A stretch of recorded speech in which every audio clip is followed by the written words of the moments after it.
Oh, it seems I have a visitor this evening.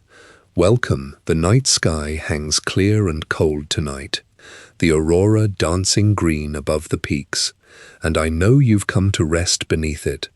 Take things slowly, and all will be well. I have some tales to share, ones that you may like.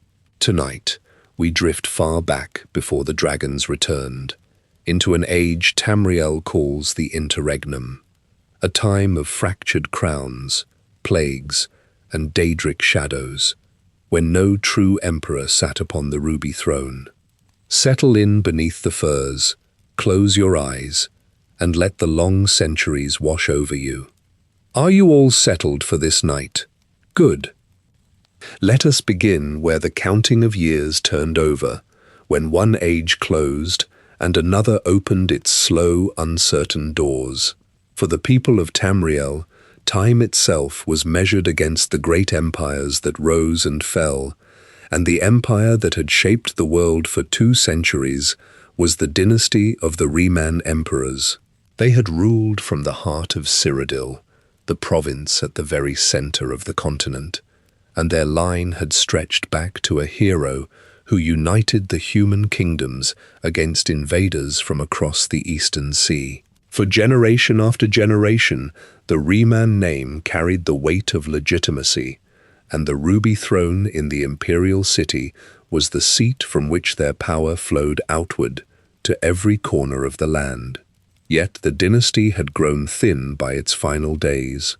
The last of the Reman line was Reman III, and around him gathered the quiet machinery of a court in decline. There were foreign advisors, ambitious counselors, and old enmities that had never fully healed. Among these figures stood a being unlike the men and elves who filled the halls of the palace. His name was Versidue Shaye, and he was Tsayeshi, one of the serpent folk of the distant land of Akavir across the Eastern Ocean. He served as potentate, the chief advisor and steward to the emperor, and his hands rested closer to the levers of the empire than perhaps anyone realized at the time. The end of the Reman dynasty came by the blade. Reman III was assassinated, and his heir with him, and the killing was widely attributed to the Morag Tong, the ancient guild of ritual murderers whose roots ran deep into the province of Morrowind. With their deaths, the direct line of Reman emperors was severed, and the throne that had anchored the world for 200 years stood without a rightful heir to fill it. The first era, which had lasted for nearly 3,000 years, closed upon this act of blood. Into the silence that followed stepped Versidue Shaye. By his own decree, he marked the turning of the age, and he declared that the new counting of years would begin on the first day of the month of Morning Star. This act, this drawing of a line across the calendar, commemorated at once the fall of the Reman dynasty and his own formal assumption of stewardship over what remained of the empire. And so the second era began, not with a coronation, but with a serpent folk steward setting his mark upon the flow of time itself. There was something strange in this arrangement, and the people of Cyrodiil felt it even if they could not name it. The empire still stood, its legions still marched, its roads still carried trade and travelers, and its cities still paid their tithes. Yet at its head sat no emperor of the old blood. In place of a crowned ruler was a steward, a caretaker of a throne he could not himself claim, and a being whose very nature was alien to the men who had built the empire. The ruby throne remained, but it waited, unfilled, for someone who might have the right to sit upon it. This period, the years in which the potentates ruled in place of emperors, would come to be known as the Akaviri Potentate. It was a continuation of the Second Empire under new and unusual management, and for a time it held together the vast structure that the Reman emperors had raised. The traditions of the old order endured, the laws were kept, The provinces remained bound, however loosely, to the center. And Versidue Shaye, whatever his origins, governed with a patience that suited a creature said to measure its life across far longer spans than any man. So the world entered its new age under the rule of a steward rather than a sovereign, and the long shadow of the missing emperor stretched forward across the centuries to come. The potentate would rule, and after him another of his kind would rule as well, and for a few hundred years the empire would hold its shape. Yet the question of who truly belonged upon the ruby throne had been opened, and it would not be answered easily. To understand how deep that question would cut, we must look now at these Akaviri stewards themselves, at the serpent folk who guided a human empire, and at the works they left behind before their rule at last came undone. The scribes of the imperial city rolled up the aged ledgers of the First Era and pulled fresh, heavy parchment onto their wooden desks. They dipped their brass pens into black ink, pressed the nibs to the pages, and wrote the year as the first of the Second Era. Versidue Shaye, the Tsaisky potentate, wore robes of woven gold and crimson silk as he walked across the polished marble floors of the white gold tower. He bypassed the ruby throne, the large chair carved from red glass and padded with velvet, and took his place upon a smaller seat of dark oak. For the next 430 years, the Tsaisky potentates ruled Cyrodiil and the surrounding provinces. Scribes organized the chronicles of the Second Empire into two distinct stacks of vellum. The first stack featured the seal of the Rayman dynasty, documenting the final 200 years of the First Era. The second stack bore the coiled serpent wax seal of the Akaviri potentate, chronicling the first 4 centuries of the Second Era. The Tsaisky spilled blood and crossed steel with the local kings to enforce their rule over the provinces. The human inhabitants of Cyrodiil watched the Tsaisky walk through the city streets. The Akaviri guards carried long, curved blades forged from folded steel, and they wore armor crafted from interlocking iron scales laced together with silk cords. The metallic clatter of their footsteps echoed against the stone walls of the imperial city. The air in the palace smelled of burning lotus root and bitter incense, overtaking the scent of local pine and tallow candles. The Tsaisky possessed golden scales covering their limbs, and their eyes featured vertical slits that contracted under the torchlight. They consumed raw meat, and the palace servants carried silver platters of dripping, freshly slaughtered game into the potentate's chambers. Generations of imperial nobles grew old and died. Their hair turned white, their skin wrinkled, and their bones grew brittle. Through it all, Versidue Shaye retained his exact physical appearance. His golden scales kept their luster, and his voice hissed through the cold stone corridors with the same sharp resonance. The human lords of the Nibene Valley and the Colovian estates knelt on the hard stone floors, pressing their foreheads to the woven rugs. They paid their taxes in heavy chests of silver coins, and the Tsaisky magistrates recorded the sums with precise, angular script. The Tsaisky lords integrated themselves into the daily functions of the imperial city. They took the positions of the human generals in the highest ranks of the military, wearing their hair tied in tight topknots above their scaled brows. The local human aristocrats adapted to the new customs, trading their woolen cloaks for silk robes embroidered with Akaviri wave patterns. The nobles learned the hissing dialects of the snake folk to secure trading rights and land grants. The palace kitchens imported large quantities of fish from the Niben River, serving the meat raw upon beds of shaved ice to satisfy the potentate's diet. The Tsaisky also restructured the imperial justice system. Magistrates sat on elevated wooden benches, wielding heavy iron rods to strike the brass gongs beside their seats, and announce their verdicts. Prisoners stood before them in heavy iron chains, and the guards carried out the sentences with swift cuts from their curved blades. The physical enforcement of the law left criminals bleeding on the cobblestones, serving as a visceral warning to the population.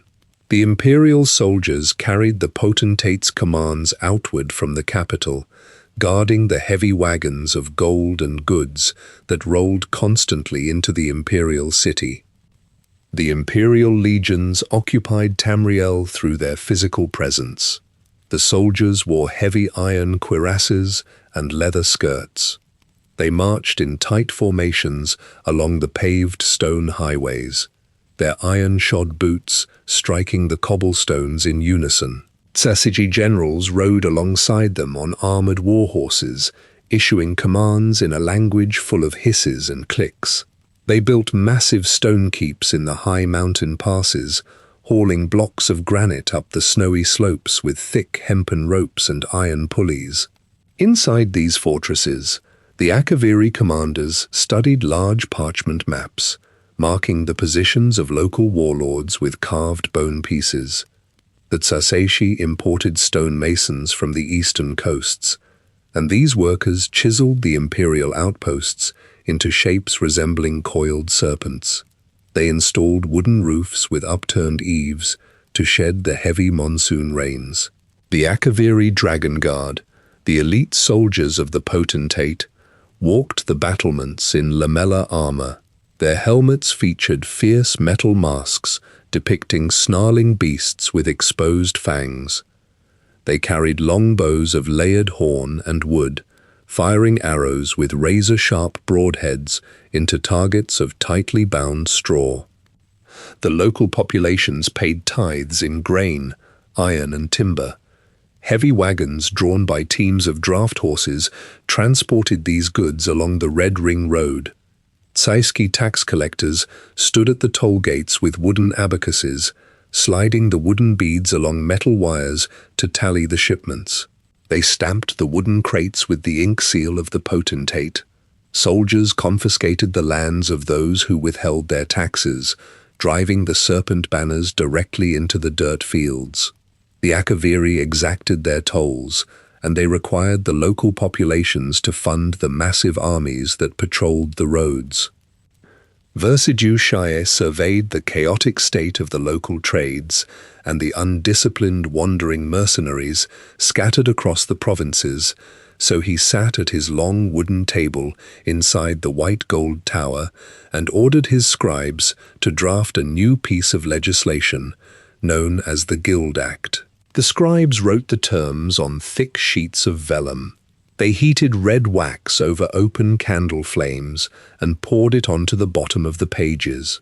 Versidue Shai pressed his heavy iron signet ring into the cooling wax, leaving the imprint of the coiled serpent upon the document.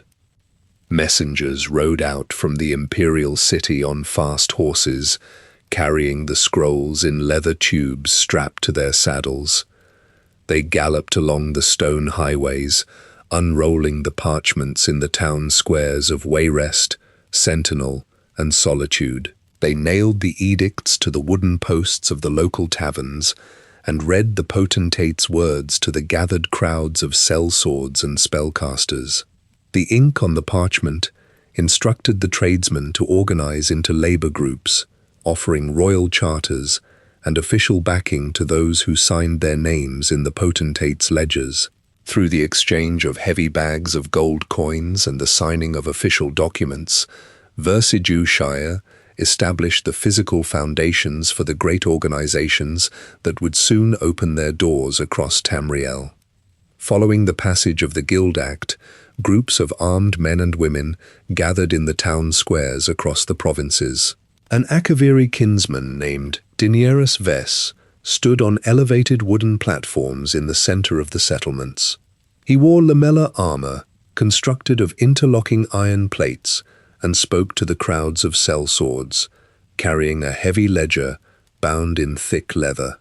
Mercenaries stepped forward, took hold of brass quills, and signed their names in black ink on the parchment pages. They formed the Sifim, a group of warriors for hire, which soon took the public name of the Fighters Guild. These warriors trained in open dirt courtyards situated behind tall stone walls. They swung heavy iron broadswords against thick wooden posts and fired steel-tipped arrows into tightly bound straw targets. The guild halls smelled of stale sweat, pungent leather oil, and rough sharpening stones rubbing endlessly against metal blades. Local citizens and wealthy merchants walked into these halls, placing heavy bags of silver coins on the wooden tables to hire the fighters for protection details and the physical removal of dangerous beasts. Across the continent, in the Altmer province of the Somerset Isles, an elf named Vanus Galerian gathered spellcasters in the city of Firsthold. He stood before the tall stone arches of the city squares, wearing sweeping robes of blue silk. Galerian carried large bundles of rolled parchment containing complex magical theories and intricate alchemical formulas. He gathered the independent magic users from the city streets and formed the Mages Guild. Master masons built tall stone towers and expansive halls to house these scholars, cutting large blocks of granite and mortaring them into place. Inside the guild halls, glass vials bubbled with glowing red and blue liquids over open brass burners. The air carried the heavy scent of crushed roots, powdered minerals, and sharp ozone from practiced electrical spells. Scribes sat at slanted wooden desks, dipping their quills in ink pots and copying spells from heavy, leather-bound tomes onto fresh sheets of vellum. Anyone carrying the required gold coins walked through the heavy wooden doors to purchase potions, enchanted rings, and magical services. Guild banners of blue and gold fabric hung from the stone balconies of major cities, from the snowy peaks of High Rock to the swampy borders of Black Marsh. The potentate watched the trade wagons multiply and the borders shift on the parchment maps. In the southern reaches of Tamriel, the Khajiit tribes lived in two distinct geographic zones. The northern wastes of Anaquina consisted of dry sand dunes, red rock canyons, and harsh, unyielding sunlight baking the cracked earth. The southern region of Palatine featured dense jungle canopies, thick, humid air, and green vines covering ancient stone ruins. In the year 2E 309, Kirgo of Anaquina and Eshta of Palatine met in a grand stone palace. They wore garments of spun silk and gold jewelry around their wrists and necks. The two leaders pressed their ink-stained seals onto a heavy parchment treaty, physically joining the two kingdoms into a single province, known as Elsewhere. Khajiit merchants immediately loaded wooden carts with sacks of raw moon sugar and bolts of embroidered cloth. They drove their gar and horse-drawn caravans across the newly joined borders. The merchants navigated the winding dirt roads, crossing from the humid jungle foliage into the arid desert sands, and carrying their goods all the way to the bustling imperial markets in Cyrodiil. The Akaviri potentates maintained the physical flow of goods and gold across the continent for centuries. Imperial soldiers stood guard at the stone border crossings, holding tall iron spears with sharpened points. They inspected the wooden crates and canvas sacks of the passing merchant caravans. The Tseski tax collectors secured the tolls in brass-bound chests and loaded them onto heavily armored wagons bound for the White Gold Tower. The newly established guilds operated under the direct protection of the imperial laws. Fighters Guild mercenaries walked alongside the merchant wagons along the highways, wearing heavy iron chainmail and carrying thick wooden shields. Mages Guild scholars traveled the paved stone roads on horseback, carrying leather satchels filled with dried herbs and crystalline soul gems. Stone masons expanded the reach of the empire, building arched stone bridges across the wide rivers and laying flat paving stones through the heavy forests. Yet centuries passed, and the stone walls of the imperial keeps accumulated thick layers of green moss and creeping ivy. The original Tsaesci soldiers grew old, and their golden scales lost their natural luster, turning a dull, chalky grey. The brass hinges on the heavy oak doors of the imperial palace accumulated thick green oxidation. In the year 2E435, Potentate Severian Korak walked through the dark marble corridors of the white gold tower. Assassins from the Morag Tong stepped from the stone alcoves wearing suits of boiled black leather and holding curved steel daggers. They drove their blades through the potentate's silk robes and directly into his flesh. Red blood pooled on the polished white marble floor, reflecting the flickering torchlight. The assassins drove similar steel blades into the bodies of Severian Korak's heirs across the city, leaving more crimson pools staining the palace tiles. The coiled serpent banners of the Akaviri fell from their iron poles, landing heavily in the dirt of the imperial courtyard. For decades before the final collapse, the Akaviri stewardship experienced a slow, visible decline across the provinces of Tamriel. Potentate Severian Korak sat upon his oak chair in the white gold tower, watching the ink dry on reports of crumbling infrastructure and unpaid legions. The stone highways built by his predecessor featured deep, jagged cracks and thick roots pushed up between the paving stones. The wooden roofs of the imperial forts rotted under the torrential rains of the southern swamps and the heavy snows of the northern mountains. The Akaviri generals grew old, and their golden scales flaked and turned a dull, chalky grey. Local mercenaries demanded heavy chests of gold coins to enforce the potentate's laws, and once the imperial lockboxes held only dust and copper scraps, the mercenaries rolled up their canvas tents, turned their horses around, and rode back to their home provinces. The Tsaesci officials lost their physical hold on the distant territories, relying entirely on the high stone walls of the imperial city for their safety. In the year 2E435, the remaining strength of the Second Empire broke on the polished marble floors of the palace. Assassins from the Morag Tong stepped from the dark stone alcoves of the white gold tower, wearing suits of boiled black leather and carrying curved steel daggers. They drove their blades through the silk robes of potentate Severian Korak, sinking the steel directly into his flesh. Red blood pooled on the white stone tiles, reflecting the flickering orange light of the wall torches. The assassins moved systematically through the other chambers of the palace, driving their daggers into the bodies of Severian Korak's heirs, and leaving their corpses slumped over wooden desks and silk beds. The assassins wiped their blades on the heavy velvet curtains and slipped back into the shadows, leaving the central authority of the empire bleeding out on the stone floor. Palace servants discovered the bodies at dawn, dropping their silver trays and running into the city streets with wide eyes. The imperial guards unbuckled their iron-scaled armor, threw their Akaviri weapons into the courtyard dirt, and walked away from their posts.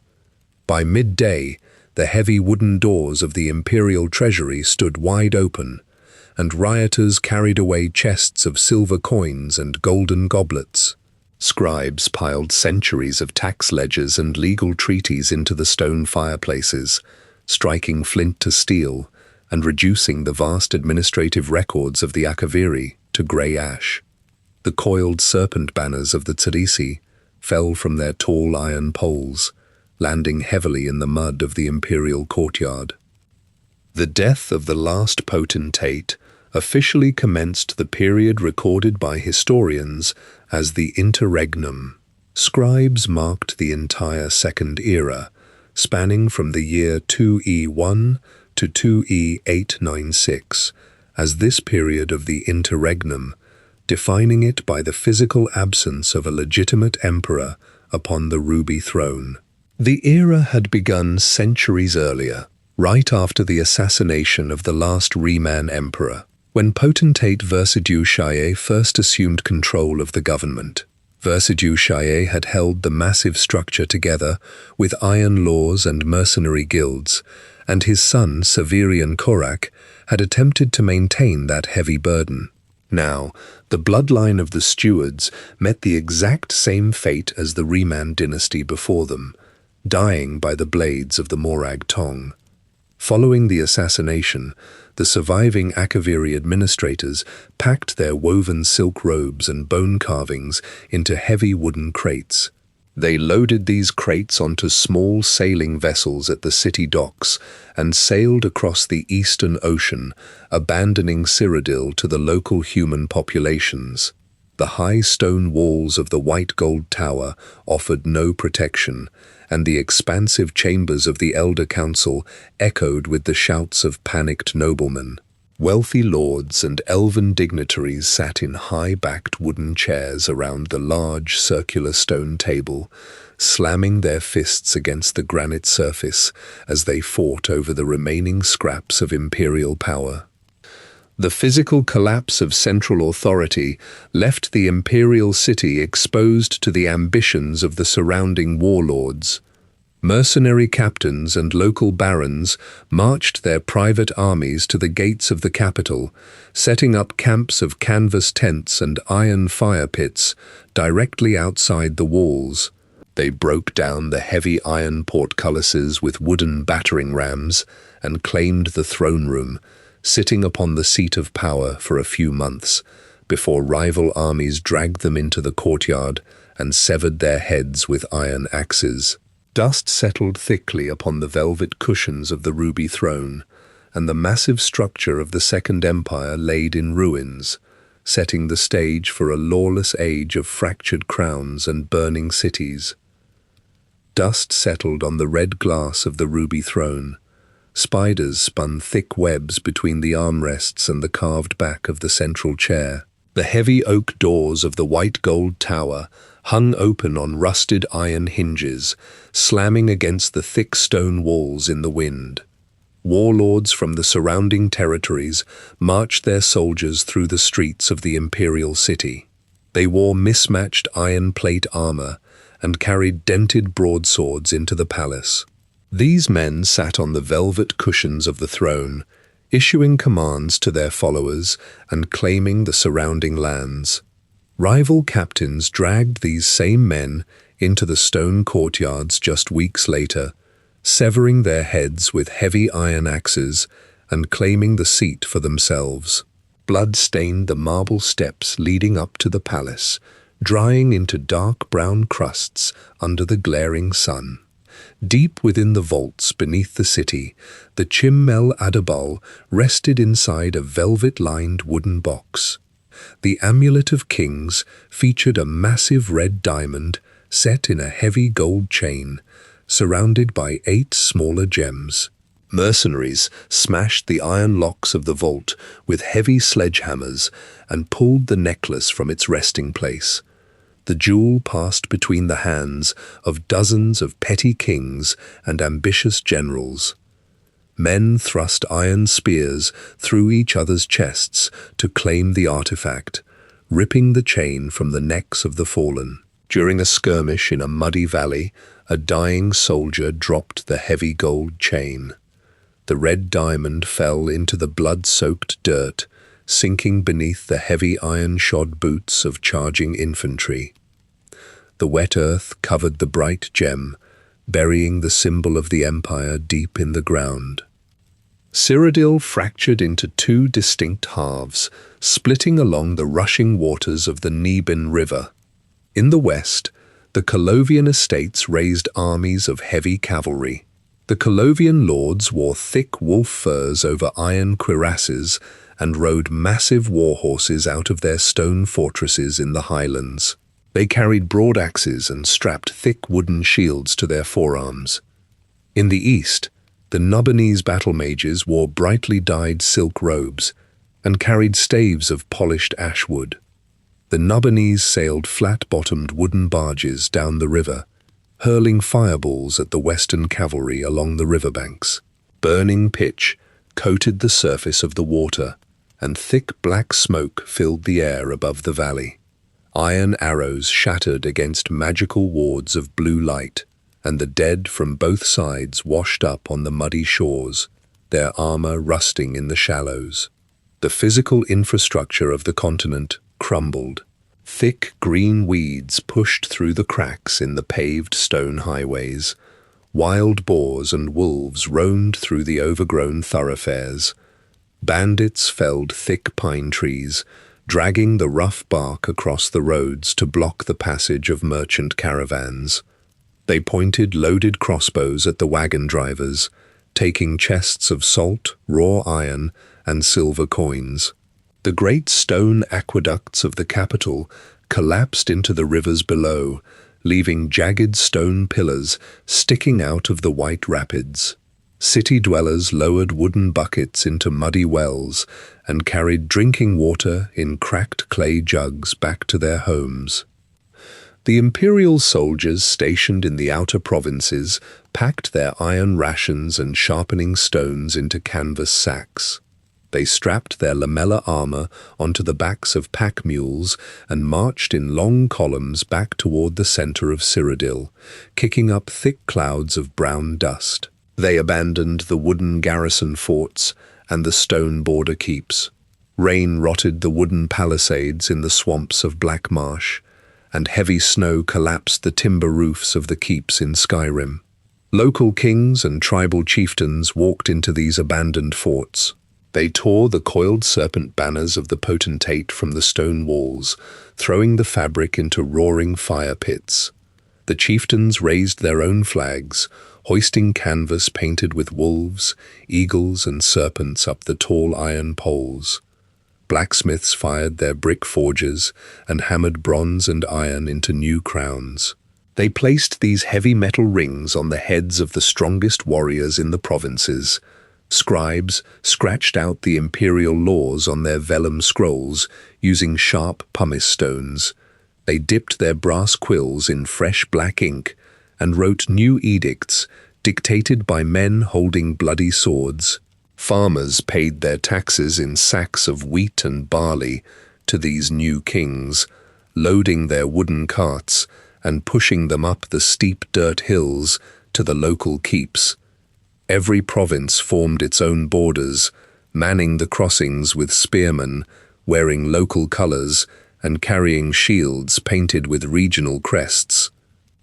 The focus shifted west to the Alika Desert in the province of Hammerfell. Redguard kings of the Crown's faction wore turbans of spun white linen and carried curved steel scimitars at their waists. They looked toward the western coast, packing their gold, their silk pavilions, and their heavy wooden chests onto lines of humped camels. The caravan tracks pointed away from their old capital of Hegarthy. The camels stepped across the shifting sand dunes, carrying the seat of power toward the bustling port city of Sentinel on the edge of the Iliac Bay. The camel caravans of the High King stepped onto the paved streets of Sentinel. The hooves of the beasts crushed the loose sand against the white cobblestones. Dockworkers unloaded heavy crates of saffron, dried salt cod, and folded silks from the holds of merchant galleons floating in the blue waters of the Iliac Bay. The harbour masters dragged wooden abacuses across their tables, tallying the cargo taxes in black ink. By this time, 1/3 of all merchant vessels sailing through the western waters dropped their heavy iron anchors at the wooden piers of Sentinel. The High King walked through the arched entryways of the stone palace overlooking the water, claiming the bustling port city as the new capital of Hammerfell. He left the ancient landlocked city of Hegarth behind, and the desert winds blew coarse sand over the empty stone courtyards of the old royal estates. Inside the taverns and marketplaces of the province, men drew steel over old divisions. The Red Guard people split into two distinct factions, and they displayed their allegiances through the cloth on their backs and the weapons on their belts. The forebears, descendants of the warrior waves who had first conquered the land, wore heavy chainmail and carried straight iron broadswords traded from the Breton blacksmiths of High Rock. They stood on the wooden docks of the coastal cities, counting imperial silver coins and speaking the trade languages of the foreigners. They drank fermented ale from wooden tankards and sat alongside merchants from the northern provinces. The crowns, loyal to the ancient Yokudan monarchy, wore traditional flowing robes of white cotton and gold thread. They carried curved steel scimitars with jeweled pommels and sat on silk cushions in the high stone towers of the desert cities. They unrolled ancient texts written on dried palm leaves and poured fresh water from painted clay jugs. When the two factions crossed paths in the narrow, sun-baked alleyways of Sentinel, men shouted curses and swung their blades. Steel rang against iron shields, and wooden market stalls splintered under the weight of falling bodies. Blood splashed against the whitewashed clay walls, and city guards dragged the corpses away by the heels of their leather boots. Beyond the borders of the Alika Desert, the physical connections between the provinces of Tamriel shattered. Local barons ordered their conscripted laborers to pry the square paving stones from the imperial highways. The workers used heavy iron crowbars to lift the granite blocks from the packed dirt. They hauled the stones on wooden sleds and stacked them into thick defensive walls around their isolated wooden keeps. Unmaintained stone bridges cracked under the weight of winter ice and collapsed into the rushing rivers below, sending chunks of masonry crashing into the white rapids. As the Akaviri patrols abandoned the routes, the great trade roads dissolved into muddy dirt paths. Thick green brambles and thorny vines grew over the ruts left by merchant carts. Broken wooden wagon wheels and bleached horse bones littered the roadsides. The heavy iron gates of major cities rusted upon their hinges, and merchants kept their beasts of burden locked inside the stone walls. Warlords set fire to the wooden palisades of neighboring towns, and the flames consumed thatched roofs and timber frames. The broken rubble of these destroyed cities and highways sank into the mud under the heavy autumn rains. The stones remained buried in the earth until workers bearing the red dragon banners of the Septim Emperors dug through the dirt, spread fresh grey mortar, and placed new paving stones over the ruins centuries later. During these years, thick stone walls and drawn bows formed the physical boundaries of the land. High Rock lords barred the thick oak doors of their mountain fortresses, and Colovian warlords walked the perimeters of their tiny estates, carrying quivers full of iron-tipped arrows. The constant clash of iron swords and the smoke rising from burning grain fields covered the human kingdoms. Rulers measured their power by the height of their stone walls and the number of armed men sleeping in their barracks. As the western and central provinces crumbled into scattered, warring territories, the eastern ashlands stood firm behind walls of hardened resin and volcanic glass. Volcanic ash fell continuously from the sky, coating the giant mushroom trees and dusting the jagged obsidian cliffs. The Dunmer people of Morrowind walked the stone streets of their cities under the shadow of the Red Mountain. They wore armor, crafted from the molded resin of insect shells, and they carried shields of hardened chitin. They looked up at the towering ziggurats and the floating rock formations suspended above their capital city. Inside these high temples, 3 figures with jewel-colored skin of gold and gray sat upon thrones of polished dark stone. These three living gods walked through the falling ash, holding staves of bronze and channeling visible currents of blue magic, dictating the laws of the eastern province and pointing their weapons outward against the armies marching across the rest of Tamriel. The ash from the Red Mountain fell continuously across the eastern province of Morrowind, coating the giant mushroom towers and the carapace armor of the local guards in a fine grey powder. While the stone keeps of Cyrodiil crumbled under the weight of battering rams, the Dunmer people maintained a firm physical grip on their land. Workers in the ashlands harvested wickwheat and saltrees with iron sickles, loading the crops into the hollowed-out shells of massive domesticated insects known as silt striders. These towering beasts walked across the volcanic plains on long, spindly legs, carrying merchants and cargo between the intact stone cities. The high walls of volcanic glass and hardened resin stood solid against the horizon, while warlords fought over the ruby throne in the center of Tamriel. Inside the massive ziggurats and floating cantons of the province, three figures directed the daily movements of the Dunmer. These three living gods, known together as the Tribunal, had taken physical control of Morrowind during the First Era. In the capital city of Mournhold, Almalexia walked barefoot across imported silk carpets. Her skin glowed with a pure golden hue under the light of hanging braziers. High priests wearing robes of spun gold knelt on the marble floors, pressing their foreheads against the stone as she passed. She placed her hands on the heads of the sick, and the priests burned thick blocks of frankincense in copper bowls at her feet.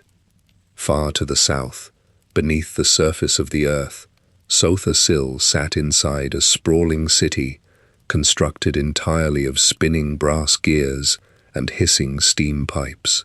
He attached copper wires to mechanical limbs, fusing metal plates to moving pistons. Sparks of electricity leaped from his fingertips as he tightened iron bolts on the joints of clockwork automatons.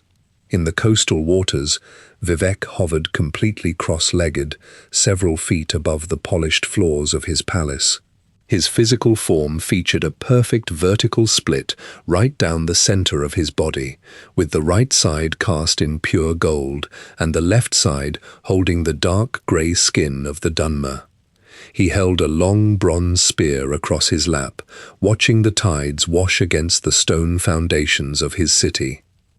These three figures commanded absolute obedience through the physical enforcement of their temple guards.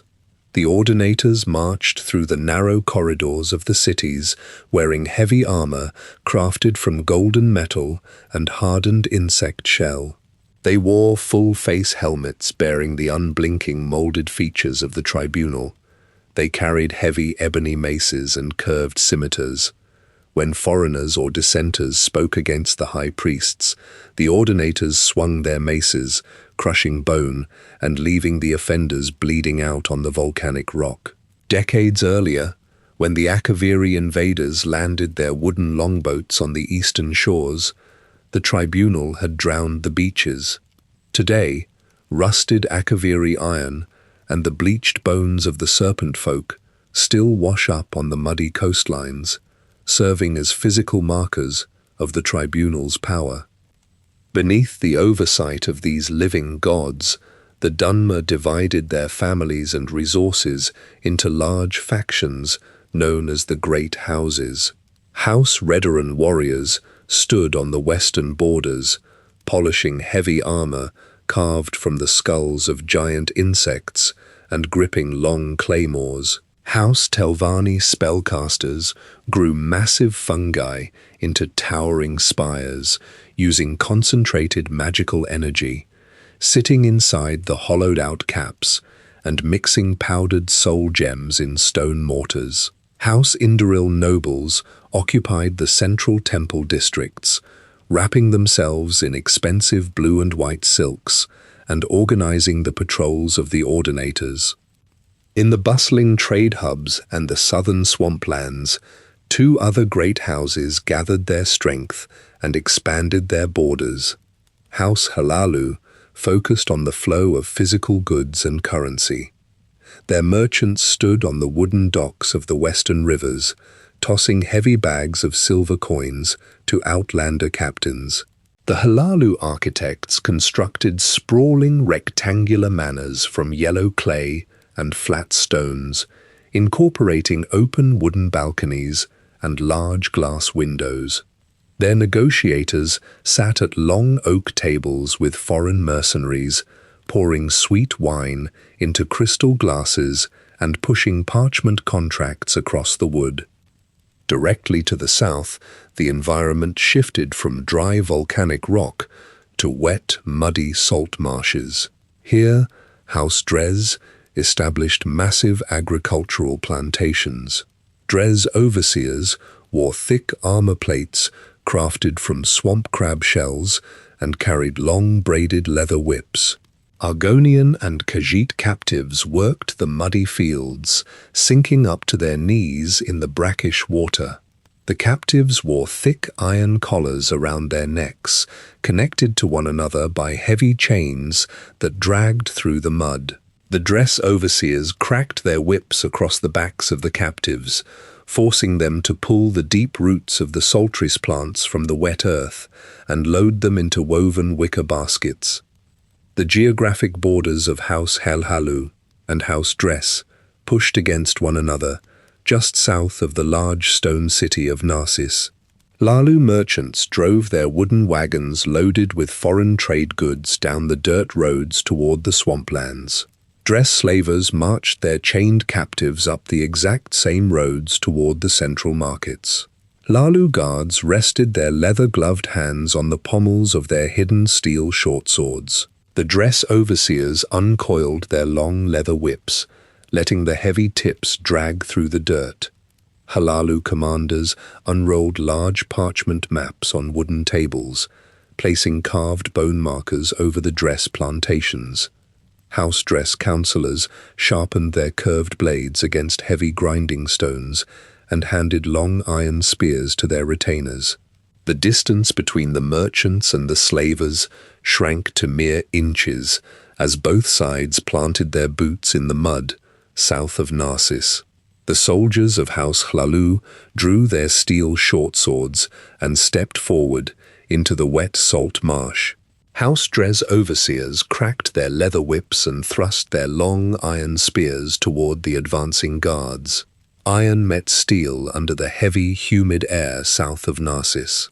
The boots of the combatants sank deep into the dark mud, kicking up splashes of brown water and uprooted saltris plants.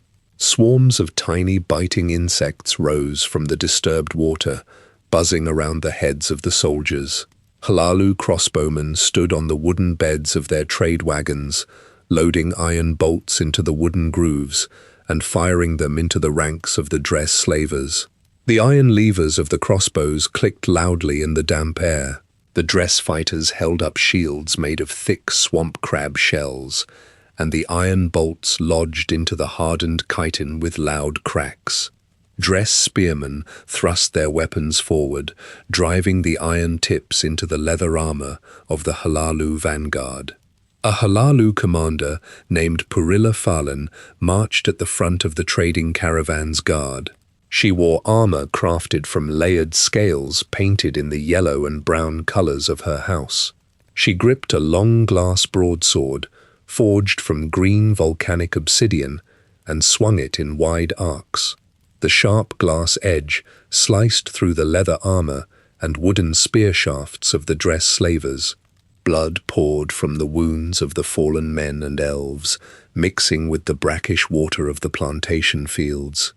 Purilla Falan pushed forward through the thick reeds, stepping over the bodies and driving the remaining Dres forces back into the dense mangrove trees.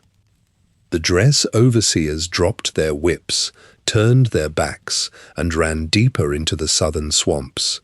Halalu merchants immediately directed their pack cars forward, driving the beasts pulling the wooden wagons over the muddy ground. Purilla Falan planted the yellow banner of House Halalu in the wet earth, claiming the physical trade route for her families. The merchants paid the surviving guards with heavy sacks of silver coins and continued dragging their cargo toward the central markets of Morrowind. Workers lifted wooden planks and iron nails from the carts, building tall watchtowers over the contested dirt roads. Messengers carried rolled parchments, describing the clash south of Narsis into the high stone halls of Mournhold. High priests dispatched the ordinators under the sealed orders of the tribunal. Hundreds of temple guards marched out from the capital city. They wore their golden masks and carried heavy ebony maces.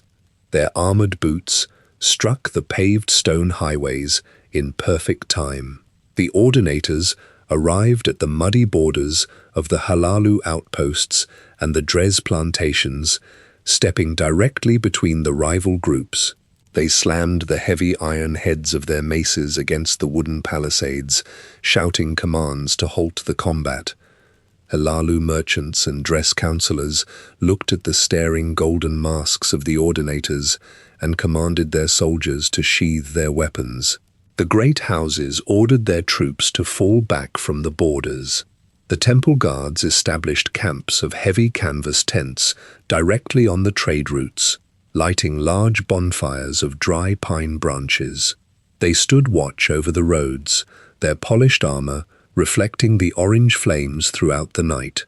The physical presence of the ordinators enforced the laws of the tribunal, keeping the rival houses on their respective sides of the geographic lines. Ordinators marched to the other regions of the province. In the Ashlands to the north, House Telvanni spellcasters expanded their territories by planting the spores of giant mushrooms near the borders of House Redoran. The fungi grew into towering organic structures with thick, brown stalks and wide, flat caps. Telvanni wizards carved winding staircases into the exterior of the stalks and sat inside the hollow chambers, casting spells of levitation and conjuration. Redoran warriors marched to the bases of these new towers, wearing their heavy bone armor and carrying large claymores. They hacked at the thick mushroom stalks with their steel blades, cutting deep gouges into the organic material. As the Redoran soldiers hacked at the stalks, lines of ordinators marched across the grey volcanic ash. They formed physical walls of golden armor and raised their ebony maces toward the Redoran warriors. The temple priests spread open long parchment scrolls and read the decrees of the tribunal, pointing to the drawn borders marked in black ink. The Redoran commanders signaled their troops to lower their claymores and march back to their stone fortresses in the western plains.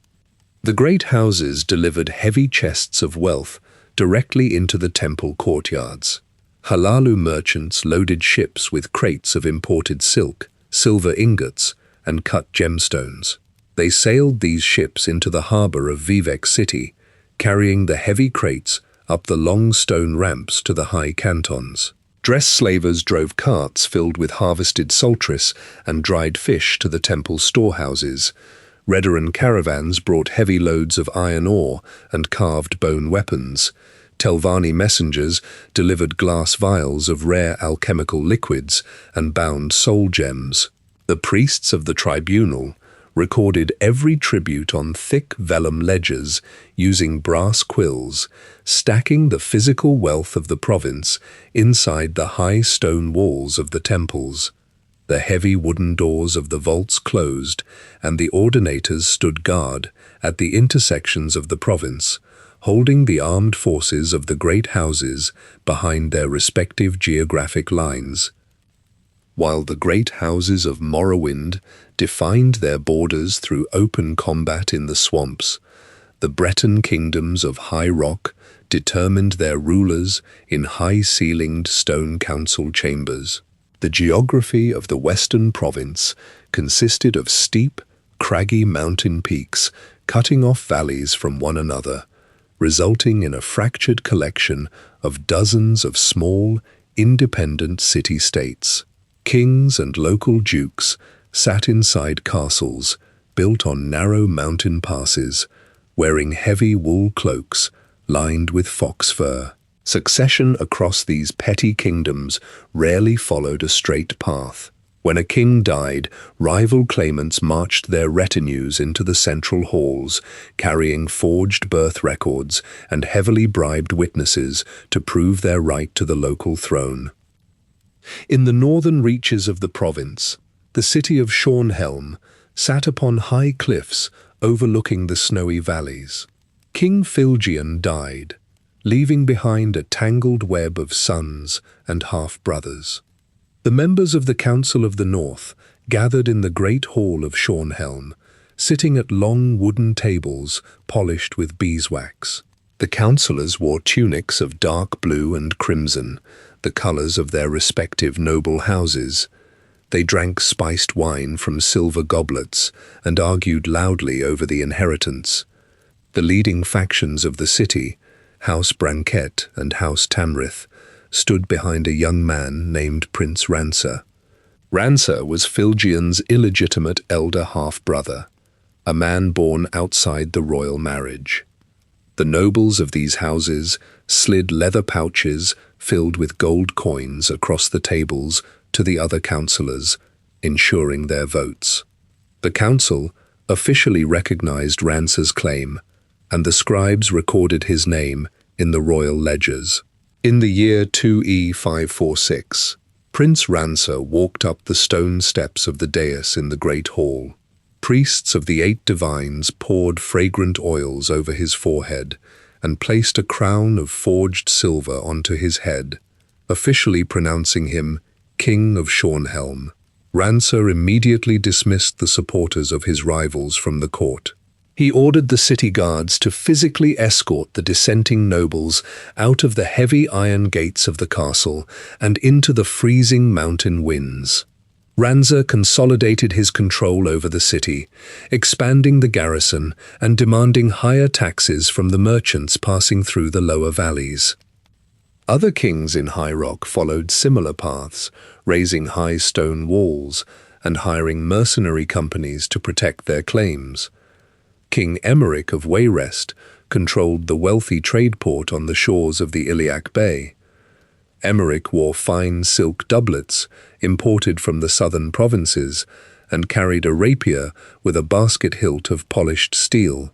He sat in his counting rooms, watching his treasurers tally the massive influx of gold from the merchant ships docked in the bay.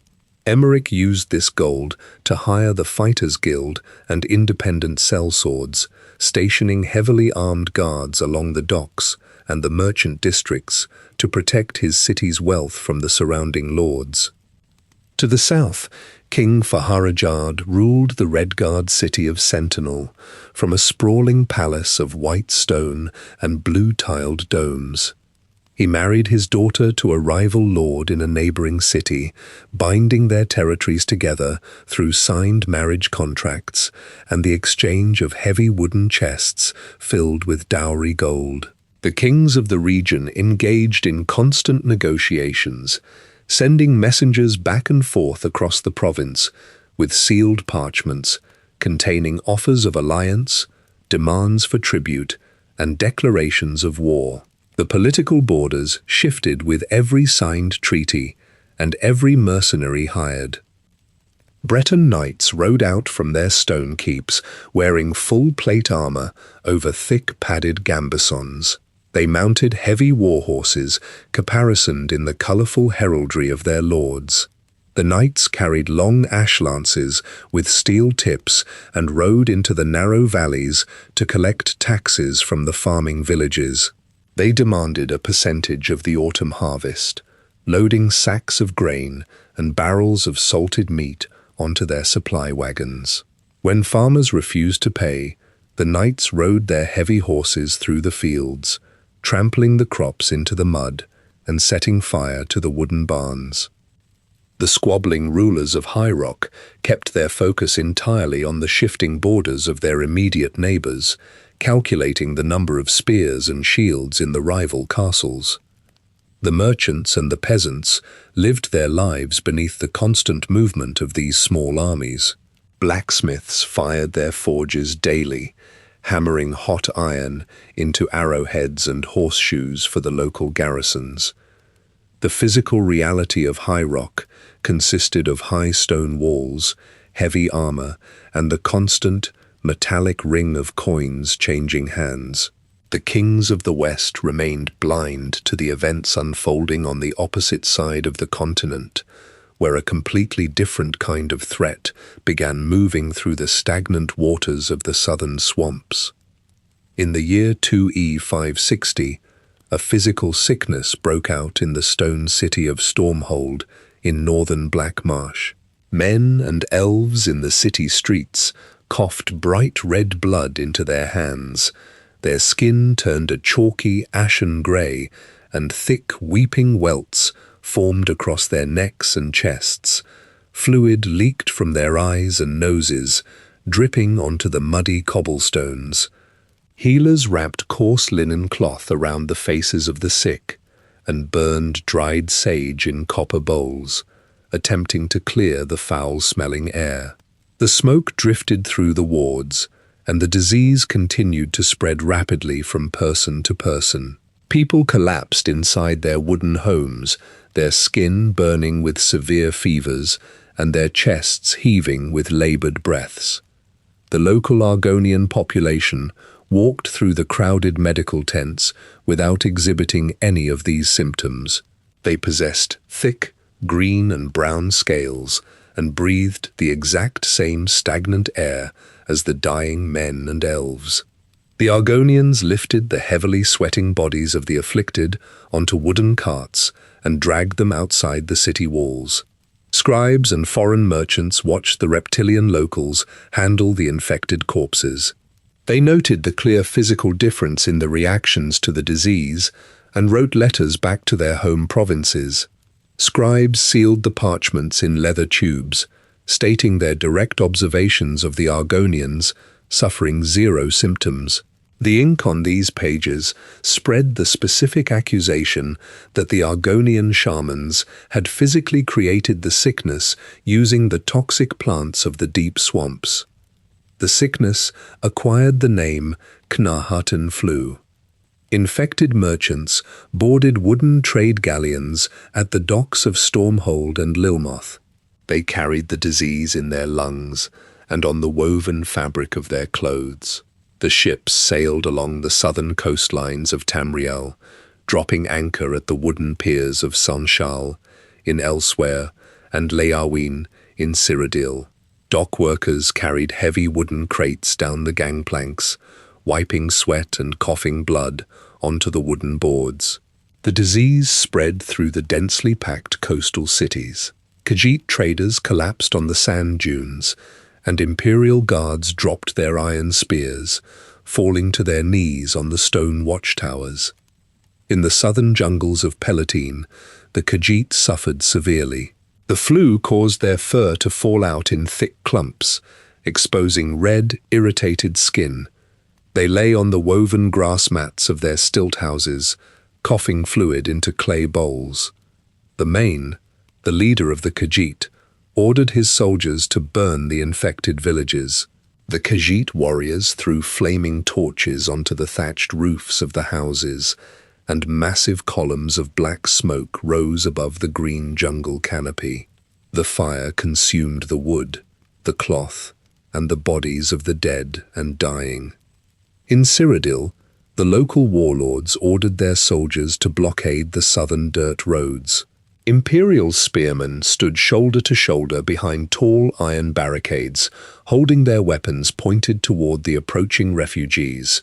6 civilians staggered up the dirt paths with grey skin and weeping welts, and the soldiers thrust their spears forward, driving the sharp iron tips directly into the chests of the infected. They pushed the bleeding bodies into the muddy roadside ditches, maintaining a strict physical barrier between the spreading plague and the northern stone cities. Deep inside Black Marsh, the Argonian tribes reclaimed the stone cities built by foreign slavers. The Dunmer overseers of House Dres dropped their long leather whips and died in their plantation manors, choking on their own blood. The Argonians took heavy iron keys from the belts of the dead overseers and unlocked the chains binding their kin. They carried the corpses of the Dunmer out of the large clay houses and threw them into the deep, muddy bogs. The Argonians took physical control of the settlements, walking through the empty stone corridors and resting on the silk beds previously owned by their captors. The physical devastation pushed outward from the swamps and persisted until the year 2E603. Carts filled with dead bodies rolled through the paved streets of the southern provinces every single day. Gravediggers used heavy iron shovels to carve deep trenches into the dirt, stacking the corpses of men, elves, and Khajiit directly on top of one another. They poured thick layers of white quicklime over the bodies to mask the smell of rotting flesh, and shoveled the heavy earth back over the pits. Entire villages consisted of empty wooden houses with doors swinging open in the wind. Wild dogs and scavengers walked through the deserted marketplaces, stepping over the skeletal remains of the merchants who had died beside their wooden market stalls. The Knahaten Flu eventually moved northward, traveling along the established trade routes and the sea lanes. A heavily laden merchant vessel from the southern ports sailed up the western coast of Tamriel, fighting against the heavy ocean currents and the strong seasonal winds. The ship carried a crew with ashen skin and blood-soaked tunics. The captain dropped the heavy iron anchor into the blue waters of the Iliac Bay. The crew tied thick hempen ropes to the tall wooden bollards of the docks in the Breton city of Wayrest. The infected sailors walked down the wooden gangplank and entered the bustling port, carrying the severe disease directly through the high stone gates and into the sprawling courtyards of the royal palace. King Emeric of Wayrest walked the stone halls of his palace. His physical appearance reflected his age. His hair had turned entirely white, and deep lines scored the skin around his eyes and mouth. He wore the blue and gold colours of the Cumberland dynasty, the second royal house to rule Wayrest. Just a few decades prior to his current rule, the royal Gardner family possessed the throne. King Gardner and his heirs had breathed the infected air drifting through the city gates during the outbreak of the Knahaten Flu. The disease caused severe welts on their skin and filled their lungs with fluid. The entire royal family collapsed on their velvet beds and died within the span of a single month. Emeric's father, Earl Pierick of Cumberland, had taken physical control of the city's resources, and upon his death, Emeric took his place on the throne, establishing the new Cumberland dynasty. Emeric ordered his masons to build higher stone walls around the trading ports. Workers mixed grey mortar in large wooden troughs and laid heavy granite blocks around the perimeter of the city. Blacksmiths fired their forges daily, turning iron ingots into long swords and heavy chainmail for the newly expanded city guard.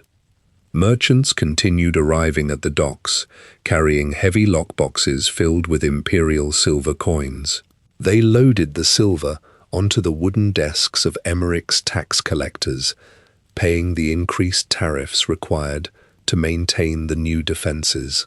The King of Wayrest focused entirely on fortifying his city, securing the trade routes, and negotiating treaties with the neighbouring Breton lords to maintain the physical stability of his region. The Breton kings gathered in the large stone council chambers of High Rock, wearing their heavy wool cloaks and sitting at the long oak tables. They drank wine from silver goblets and discussed the shifting borders of their neighbours. The kings signed parchment treaties, sealing them with hot red wax and their heavy metal signet rings. They bound their territories together through diplomatic marriages, trading heavy chests of gold dowries and exchanging vows in the high stone temples of the 8 divines. The lords of High Rock believed their stone fortresses and mercenary armies provided complete security from the outside world. While the Breton kings focused on their internal politics and trade disputes, a new army marched out of the craggy, grey mountains of the Reach. These warriors did not wear polished steel armor or carry matching iron shields. They wore the uncured hides of wolves and bears, and they painted their bare chests with thick lines of dark red woad. The Reachmen carried heavy axes crafted from sharpened stone and the jawbones of massive beasts. They did not march in tight, disciplined formations along the paved stone highways.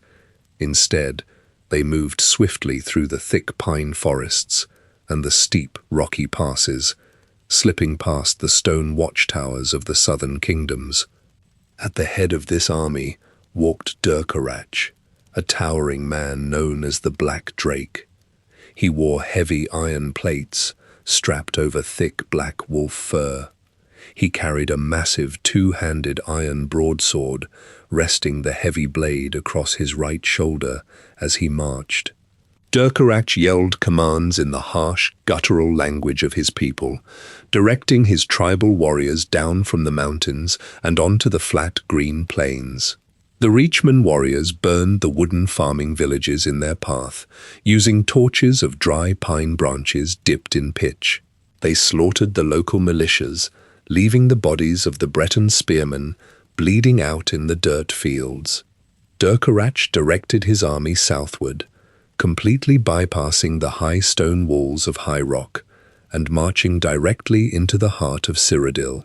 The Colovian cavalry of the west and the Nibonese battle mages of the east stood divided and unprepared for the massive invasion. The Reachman warriors swarmed over the ruined imperial barricades, crushing the skulls of the defending legionnaires with their stone axes. They marched through the cracked and weed-choked streets of the imperial city, shattering the wooden doors of the white gold tower with heavy battering rams. Derkarach walked up the marble steps of the throne room, his heavy iron boots leaving bloody footprints on the white stone. He sat his massive frame down upon the red glass of the ruby throne, claiming the seat of the empire for himself and establishing the Longhouse dynasty. For several decades, the Reachmen held physical control of the imperial city. They did not wear the silk robes of the previous emperors or adopt the diplomatic customs of the local nobles. The Longhouse emperors draped the skins of wild beasts over the velvet cushions of the throne and drank from the heavy golden goblets of the imperial treasury. They filled the palace courtyards with massive iron fire pits, roasting entire deer and boars over the open flames. The human inhabitants of Cyrodiil watched these eccentric rulers from the shadows of their stone houses, locking their wooden shutters and hiding their silver coins beneath their floorboards. Derkarach eventually turned his attention back to the Breton kingdoms. He marched his army of Reachmen out of Cyrodiil and led them toward the high stone walls of High Rock. His warriors carried heavy wooden siege towers and iron-tipped battering rams up the steep mountain passes. They slammed their weapons against the reinforced gates of the Breton cities, splintering the thick oak beams. The Breton kings looked down from their high battlements and realized the immediate physical threat facing their lands. King Emeric of Wayrest, strapped on his heavy plate armor, drew his steel rapier and ordered his knights to mount their war horses. The Breton armies rode out of their stone keeps, lowering their ash lances and charging directly into the ranks of the invading Reachmen. The Longhouse emperors maintained their physical grip on the ruby throne for over 4 decades. Derkarach, the Black Drake, passed the crown to his son, Morikar, who then passed it to his son, Leovic. Leovic wore the heavy iron crown of his grandfather and draped a thick crimson cloak over his shoulders. He walked the stone halls of the white gold tower, carrying a staff topped with the skull of a massive bear. The imperial nobles of Cyrodiil bowed before him, pressing their knees to the polished marble floors, but they continued to hoard their silver coins and sharpen their steel swords in secret. The Colovian warlords of the West sat in their high stone keeps, watching the Reachmen occupy their capital city and waiting for a physical reason to strike. Leovic pushed his scribes to draft new laws, commanding them to write upon the thick vellum scrolls using deep black ink. He handed these scrolls to his imperial heralds, who rode out on fast horses to the town squares of Cyrodiil. The heralds nailed the edicts to the wooden posts of the taverns and read the words aloud to the gathered crowds. In the year 2E 576, Leovic issued a decree that permanently altered the physical landscape of the empire. The ink on the parchment officially legalized the open worship of the Daedric princes, the entities from the plains of oblivion. Reachmen shamans immediately built altars of stacked stones and animal bones in the center of the imperial city. They burned foul-smelling herbs in copper bowls and painted Daedric runes onto the white marble walls using fresh animal blood. The human population of Cyrodiil watched the smoke rise from these dark altars and smelled the burning blood. In the western city of Chorrol, Duke Varan Aquilarius stood inside the main hall of his stone castle. Varan wore heavy steel plate armor over a tunic of dark blue wool. He gathered the Colovian lords around a massive wooden table and unrolled maps of the imperial supply lines. He drew his broadsword and slammed the steel tip directly into the center of the table, pinning the parchment to the wood. Varan declared the Daedric worship an unforgivable offense and ordered the Colovian estates to physically march against the Longhouse emperors. Varan moved his base of operations to the northern city of Bruma, high in the snowy Jural Mountains. Blacksmiths fired their brick forges and hammered out hundreds of iron spearheads and steel arrow tips. Varan placed his nephew, Carolus, in command of the fortified city of Kvatch in the south. Carolus stood on the high stone battlements of the city, ordering his archers to draw back their bowstrings. The forces loyal to Leovic marched up the steep dirt roads from the port city of Anvil, wearing the wolf-hide armor of the Reachmen and carrying heavy stone axes. The archers on the wall released their bowstrings, sending volleys of iron-tipped arrows plunging into the unprotected flesh of the attackers.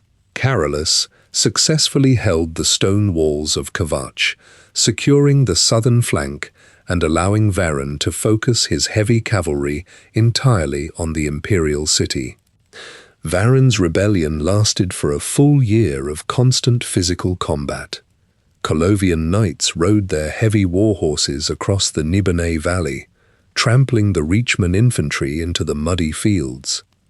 They pushed closer to the capital, breaking through the iron barricades and wooden palisades erected by Leovic's generals. In 2E 577, Varan's army reached the high stone walls of the imperial city. The Colovian engineers rolled massive wooden siege towers toward the defenses and swung heavy iron battering rams against the main gates. The thick oak doors splintered and cracked under the repeated impacts. The Colovian soldiers poured through the broken gates and rushed into the market district of the city. Leovic's final legion formed a shield wall in the center of the paved square, holding their heavy iron broadswords ready. Varan's troops crashed into the Reachman line, driving their steel blades into the wolf-hide armor. The physical clash of metal and the screams of the dying echoed off the surrounding stone buildings. Varan Aquilarius cut through the front lines of the enemy and walked directly into the white gold tower. He found Emperor Leovic sitting upon the ruby throne. Varan swung his steel broadsword and drove the blade completely through Leovic's chest, spilling the Emperor's blood across the red glass of the seat. Varan pulled the crown from Leovic's head and declared the Longhouse dynasty dead. Varan claimed the ruby throne, but the empire remained physically broken. The Colovian soldiers dragged the bodies of the Reachmen out of the city and threw them into large dirt pits. They smashed the stone altars and scrubbed the bloody Daedric runes from the marble walls with harsh lye and stiff bristle brushes. Varan ordered his scribes to strike the legalization of Daedric worship from the imperial ledgers. However, the geographic borders of the outer provinces remained entirely outside of his control. While Varan established his new rule inside the stone walls of Cyrodiil, an ancient enemy was currently loading heavy wooden warships on the icy shores of the eastern continent of Akavir. King Emeric and his Breton knights charged their heavy war horses into the ranks of the Reachmen outside the stone walls of Daggerfall. The steel tips of the Breton lances pierced the unarmored chests of the northern warriors. Durkarach the Black Drake swung his massive iron broadsword, severing the legs of the armored horses and sending knights crashing into the dirt. Emeric steered his mount through the chaos and thrust his steel rapier directly into Durkarach's side. The blade passed through the thick wolf fur and punctured the Emperor's ribs. Durkarach dropped his heavy weapon and fell onto the blood-soaked grass, taking his final breaths under the grey sky. Scribes inside the white gold tower crossed out Durkarach's name with black ink. The Imperial Guards carried the Iron Crown to Durkarach's son, Morikar. Morikar placed the heavy metal band upon his own head and took his seat on the red glass of the ruby throne. Morikar brought thousands of additional Reachmen down from the northern mountains to secure his physical hold on the imperial city. These warriors pitched heavy leather tents across the white marble plazas of the palace grounds. They slaughtered deer and boars in the courtyards, letting the blood drain into the decorative stone fountains. They painted geometric symbols on the palace walls, using crushed dark berries and animal blood. The air inside the capital carried the thick smells of roasting meat, unwashed fur, and burning briar hearts. Morikar sought to expand his physical power beyond the spears of his warriors. He walked down the winding stone staircases into the deep subterranean vaults beneath the white gold tower. He stood before a shrine constructed of jagged black obsidian and lit thick tallow candles. He cut his own palm with an iron dagger, letting his blood drip over the stone altar to forge a pact with Mehrunes Dagon, the Daedric Prince of Destruction. Following the instructions of the Daedric Prince, Morikar gathered his most trusted shamans and imperial cultists. He ordered them to create 4 physical vessels capable of holding pure Daedric energy, a project he named the 4 Ambitions. The cultists placed 4 newborn infants upon flat stone tables in the center of the dark vaults. They burned chunks of raw sulfur in brass braziers, filling the room with thick, yellow smoke. The shamans chanted guttural words and dragged sharpened bone needles across the skin of the infants, carving intricate Daedric runes into their flesh. They opened tear-shaped portals to the fiery plains of oblivion, drawing concentrated streams of burning, red energy out of the void. The cultists channeled this intense heat directly into the bodies of the children. The runes on the infant's skin glowed with a bright orange light, fusing the destructive magic with their mortal blood. Morikar commanded stonemasons to build isolated vaults across the continent to hide these living weapons until they reached maturity. Workers hauled massive blocks of granite into the sides of mountains and deep underground caves, sealing the chambers with thick iron doors and heavy gear-driven locks. The cultists placed the infant ambitions inside these cold stone rooms, leaving them in the care of dedicated keepers. Blacksmiths engraved the geographic coordinates of these hidden vaults onto flat metal plates. Morikar locked these metal plates inside an impenetrable dwarven puzzle box and hid the box deep within the imperial treasury. Morikar grew old and died on his velvet bed inside the palace. His son, Leovic, stepped forward and claimed the iron crown of the Longhouse Emperors. Leovic walked through the marble corridors of the white gold tower, wearing a thick cloak of black bear fur over polished steel armor. He carried a tall wooden staff topped with a bleached bear skull. Leovic expanded the Daedric practices of his father into the open streets of the capital. He commanded his stonemasons to tear up the paving stones in the center of the market squares. The workers stacked large slabs of grey rock to form massive altars dedicated to the Daedric princes. Cultists stood on these altars in the daylight, burning animal entrails and pouring buckets of blood over the stones. Leovic summoned his scribes to the throne room and ordered them to draft a new imperial law on fresh sheets of vellum. He demanded the full and open worship of the Daedric princes across every province of the empire. The scribes dipped their brass quills into black ink and copied the decree onto dozens of scrolls. Leovic pressed his heavy signet ring into boiling red wax at the bottom of each page. Imperial heralds rolled the parchments into leather tubes, mounted their fast horses, and rode out through the heavy iron gates of the city. They galloped along the dirt roads and nailed the edicts to the wooden posts of taverns and message boards in the western towns.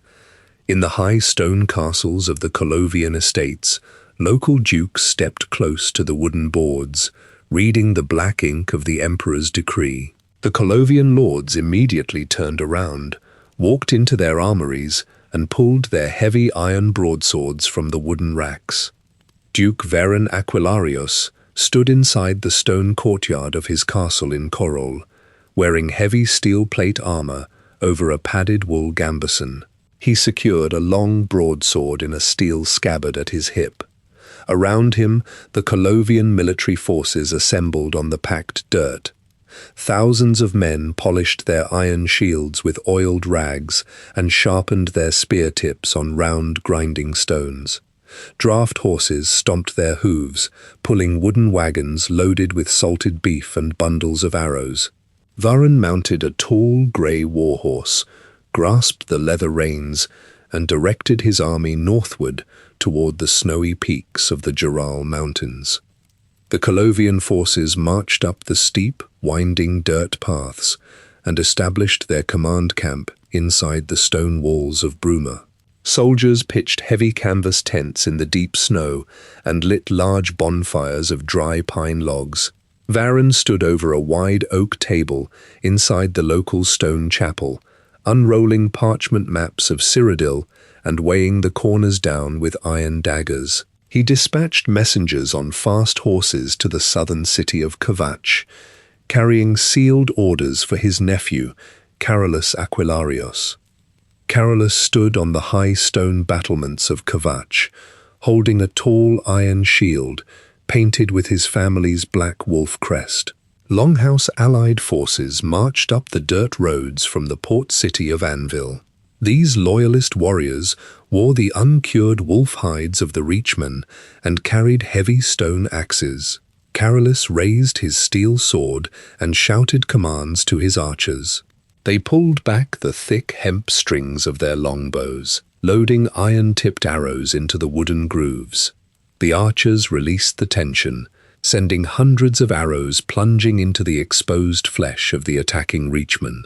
Blood sprayed across the dry dirt roads, and the loyalists fell against the stone walls. Carolus successfully held the gates of Kvatch, securing the southern flank and allowing Varen to move his heavy cavalry eastward. Varen led his army down from the snowy mountains of Bruma and into the green plains of the heartland. The Colovian cavalry rode massive war horses, covered in articulated steel plates. They lowered their heavy ash lances and charged directly into the infantry lines of the Longhouse Emperors. The steel tips of the lances punched through the black bear fur and leather armor of Leovic's soldiers. The Colovian infantry followed closely behind, swinging broad axes and iron maces. They crushed the skulls and shattered the ribs of the Reachman warriors, leaving the broken bodies bleeding out in the tall grass. The rebellion pushed forward mile by mile, burning the wooden palisades of the loyalist camps and taking physical control of the dirt roads leading to the capital. In the year 2E 577, Varen's army reached the massive stone walls of the imperial city. Colovian engineers constructed heavy wooden siege engines using felled pine trees and thick iron bolts.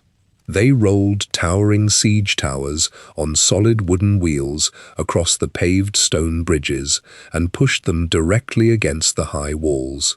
Soldiers climbed the internal wooden ladders and leaped over the stone battlements, swinging their swords at the defending Reachmen.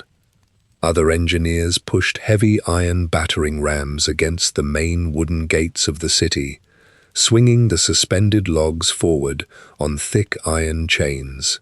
The metal heads smashed into the reinforced oak doors, splintering the wood and snapping the heavy iron hinges. The city doors collapsed onto the cobblestones, and the Colovian army poured through the stone entryways. They rushed directly into the market district, encountering Emperor Leovic's last standing legion. The Longhouse soldiers formed a tight defensive wall in the center of the plaza, locking their iron shields together and pointing their spears toward the advancing Colovians. Varen's forces crashed into the shield wall, driving their blades into the gaps between the metal plates. Fire spread from overturned brass braziers, catching the canvas awnings of the merchant stalls. The flames quickly consumed the wooden storefronts, raising thick columns of black smoke into the sky. Burning timbers collapsed onto the cobblestones, crushing soldiers under the flaming debris. Varen Aquilarius cut a path through the burning market district. He stepped over the bleeding bodies and walked through the open bronze doors of the white gold tower. Varen gripped his broadsword and marched into the massive throne room. Emperor Leovic stood before the ruby throne, holding his heavy wooden staff topped with a bleached bear skull. Varen closed the distance and swung his steel blade. The sword cut through the wooden staff, snapping the thick wood in half. Varen then drove the steel blade completely through Leovic's chest. The metal point erupted from the back of the Emperor's ribs, dripping bright red blood onto the polished marble floor. Varen pulled the blade free, and Leovic collapsed against the red glass of the throne. Varen reached down, grabbed the heavy iron crown from Leovic's bleeding head, and placed it upon his own brow. The Colovian soldiers dragged the bodies of the dead out of the throne room and threw buckets of cold water over the burning wooden stalls in the market. They stood guard on the stone walls, pointing their iron spears outward across the Nibene Valley. While the new emperor established his rule inside the stone walls of Cyrodiil, completely different forces moved across the sea in the distant east. Warriors carrying weapons of frozen ice dragged massive wooden longships onto the freezing shores of Akavir, unfurling their heavy canvas sails and turning their wooden bows toward the eastern coastlines of Tamriel. The Kamal warriors stood on the freezing coastlines of Akavir. They possessed pale blue skin and thick white hair. They hauled massive wooden longships over the packed snow and pushed the heavy timber hulls into the grey ocean water. The Kamal commanders shouted orders over the crashing waves, and the warriors climbed the wooden ramps onto the wet decks. They unfurled thick canvas sails and secured the rigging with heavy hempen ropes.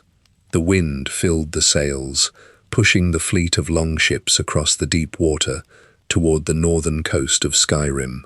Ice formed along the wooden rails of the ships, and the Kamal warriors sharpened their heavy steel broadswords against flat grinding stones during the crossing. They wore armor crafted from overlapping iron plates and thick animal hides, preparing their bodies for the physical impact of the invasion. The Akaviri longships crashed onto the rocky beaches of the White River estuary in Skyrim. The Kamal jumped over the wooden sides of their vessels and waded through the freezing surf, holding their steel weapons above their heads. They marched directly toward the ancient stone walls of Windhelm. The Nordic defenders of the city stood on the high stone battlements and fired iron-tipped arrows down at the approaching army. The Kamal warriors raised thick shields of hardened ice and overlapping steel plates, stopping the arrows mid-flight. They carried massive iron battering rams up the stone ramps and swung them against the heavy oak gates of Windhelm. The wood splintered, and the thick iron hinges snapped. The Kamal poured through the broken entryways and swung their broadswords, cutting down the Nordic guards. Blood pooled on the snow-covered cobblestones, and the Kamal threw burning pine torches onto the thatched roofs of the wooden houses. Black smoke poured out of the city windows, and the Akaviri invaders slaughtered Queen Mabja on the stone steps of the Palace of the Kings. Jorun and his brother Fildgor escaped the burning city by running through the secret stone tunnels beneath the palace.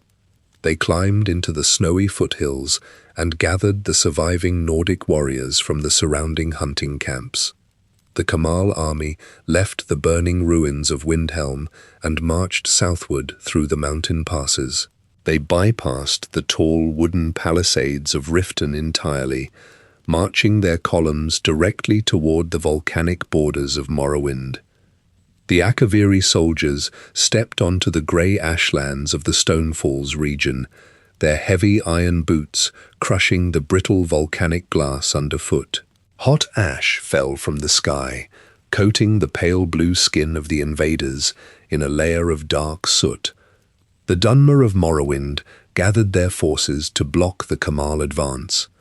Ordinators in golden armor stood shoulder to shoulder across the ash plains, holding heavy ebony maces. House Redoran warriors formed tight ranks behind them with long iron claymores, and House Telvanni spellcasters stood on the high obsidian ridges. The Kamal crashed into the Dunmer lines, swinging their heavy steel blades against the golden armor. The Ordinators swung their maces, crushing the skulls of the Akaviri warriors.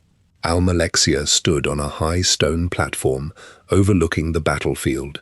She channeled bright blue magical currents through her hands, directing bolts of electricity into the masses of Kamal soldiers. The lightning scorched the flesh of the invaders and melted their steel armor into smoking slag. As the Dunmer held the front line, Jorun led his Nordic warriors down from the northern mountain passes. The Nords blew loud iron horns and charged down the steep dirt slopes, swinging heavy iron battle axes into the rear ranks of the Kamal army. The Akaviri commanders yelled orders to turn their soldiers around, splitting their forces to fight the Nords in the back and the Dunmer in the front. The physical weight of the two armies compressed the Kamal into the center of the volcanic valley. Blood soaked the grey ash, turning the ground into thick red mud. The murky waters of the inner sea churned, and thousands of Argonian shellbacks marched out of the southern swamps to join the battle. These reptilian warriors wore armor crafted from the hard shells of giant swamp turtles and carried long wooden spears tipped with jagged volcanic glass. The Argonians marched across the mud and thrust their spears into the exposed flanks of the Kamal army. The sharp glass points punctured the Akaviri armor and tore through their flesh. The combined physical force of the Nords, Dunmer, and Argonians completely overwhelmed the Akaviri invaders. The three armies pushed the surviving Kamal warriors backward toward the coastal cliffs, forcing them over the steep edges and into the churning salt water below. The bodies of the pale warriors washed up against the jagged rocks, and the invasion collapsed on the ashlands. Jorun, Almalexia, and the Argonian chieftains walked to the center of the battlefield. They stood among the bleeding corpses and the broken steel weapons. Scribes brought forward a thick roll of vellum and a pot of black ink. The three leaders took hold of brass quills and signed their names at the bottom of the parchment. They pressed their heavy signet rings into hot red wax, binding the Nords, Dunmer, and Argonians into a massive military alliance known as the Ebonheart Pact. The soldiers of the three nations stood together in the ashlands, raising their iron axes, ebony maces, and glass spears into the air. The messengers of the other provinces watched this massive physical union from the distant hilltops. They turned their horses around and rode hard toward the west and the south, carrying reports of this new eastern army to the remaining kings of Tamriel, and sparking the rapid forging of rival alliances across the continent. In the year 2E 578, Varin Aquilarios sat upon the red glass of the ruby throne. He wore a simple iron circlet instead of the heavy Reachman crown. He looked out over a cyrodiil that was physically scarred from the recent rebellion. The Colovian cavalry patrolled the dirt roads, their armor covered in dried mud and rust. Masons walked the perimeters of the imperial city walls, packing grey mortar into the wide cracks left by the battering rams. Varin ordered his scribes to calculate the remaining grain stores and the tally of silver coins in the treasury, but the numbers proved insufficient to rebuild the physical structure of the Second Empire. Varin gathered a close circle of advisors known as the Five Companions to help him secure his claim to the throne and mend the broken provinces. Lyris Titanborn, a massive woman standing taller than the Colovian knights, wore heavy steel plate armor and carried a gigantic two-handed iron axe. Sai Sahan, a Redguard blademaster, possessed thick scars across his chest and back, and wore the traditional curved steel swords of the Yokudan warriors. Abnur Tharn, the aging chancellor of the Elder Council, wore deep red silk robes and carried a polished ash staff topped with a blue sapphire. The final member of the Five Companions was Manimarco, the King of Worms. He wore robes of rough black spun wool, and his pale Altmer skin pulled tight over his cheekbones. He held a staff carved from human bone, and the air around him smelled of formaldehyde and damp earth. Manimarco spoke to Varin in the low, cool halls of the white gold tower. He stated that because Varin was not of the dragon blood, the physical lineage of Saint Alessia and the Reman emperors, the dragon fires in the Temple of the One remained unlit. Without the burning fires, Varin lacked the divine mandate to rule. Manimarco proposed a physical solution, claiming he possessed a ritual that could alter the blood flowing in Varin's veins, transforming him into a true dragonborn. To perform this ritual, they needed the physical object that had been lost for centuries, the Amulet of Kings. The Five Companions left the imperial city on horseback. They traveled across the continent for 2 full years, digging through the collapsed ruins of old forts and interrogating merchants and thieves in the dark corners of border taverns. They followed a trail of physical evidence, trading heavy bags of gold coins for old maps drawn on dried animal skins. They eventually uncovered the Amulet of Kings in a muddy, unmarked grave in the Colovian highlands. Varin held the heavy gold chain in his hands, wiping the wet dirt from the massive red diamond in the center. In the year 2E 579, Varin brought the Amulet of Kings back to the imperial city. The Five Companions walked into the Temple of the One, a massive circular stone building with high arched windows. They stood around the unlit stone braziers in the center of the temple floor. Varen held the Amulet of Kings against his chest. Manimarco stepped forward and began to cast the ritual. He chanted in a language of hisses and harsh consonants, pulling dark purple energy from his bone staff. The magic lashed outward, cracking the stone floor and shattering the stained glass windows of the temple. The ritual was not designed to change Varen's blood. Manimarco had intentionally altered the magical currents to break the physical barrier between Tamriel and the Plane of Oblivion, known as Cold Harbor. The purple energy struck the unlit braziers, causing them to explode outward in showers of sharp stone shrapnel. A massive tear in the fabric of reality opened directly above the Imperial City. Dark blue clouds swirled in the sky, and massive iron chains fell from the rift, slamming into the white marble of the white gold tower and digging deep into the earth. The event, known as the Soul Burst, sent a massive shockwave of concussive force rolling across the entire continent. Varen Aquilarios vanished in the blast, and the Amulet of Kings fell to the cracked stone floor. The sky above Cyrodiil turned a sickly, bruised purple color. The ground shook violently, collapsing the recently repaired walls of the city and causing the wooden roofs of the taverns to cave in. The magical shockwave disrupted the magical currents across the provinces. Telvanni mushroom towers swayed and snapped, and the water in the southern swamps boiled. Manimarco walked through the ruined Temple of the One, stepping over the scattered stones. He picked up the heavy gold chain of the Amulet of Kings and secured it around his own neck. He walked out of the broken bronze doors of the temple and looked up at the massive iron chains anchored to the city. Molag Bal, the Daedric Prince of Domination, began pulling the physical land of Tamriel toward his own dark realm, while Manimarco stood on the cracked cobblestones and assumed complete control of the crumbling imperial city. The massive iron chains hanging from the torn sky over the imperial city secured Molag Bal's physical grip on Tamriel.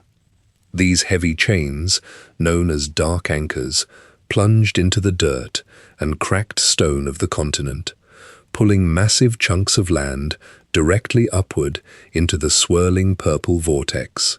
Manimarco walked through the ruined streets of the capital, commanding hordes of reanimated skeletons and pale, rotting zombies to slaughter the surviving Imperial guards. He stood on the balcony of the white gold tower, wearing the Amulet of Kings over his black wool robes. He broadcast his magical projections to the leaders of the three major alliances, officially demanding their physical surrender to his new master. King Emeric of High Rock stood inside his council chambers, wiping sweat from his forehead.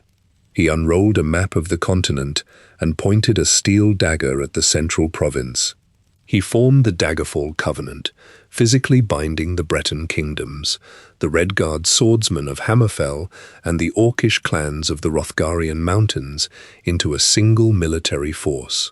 Blacksmiths forged thousands of steel longswords and heavy iron maces, loading them onto wooden wagons.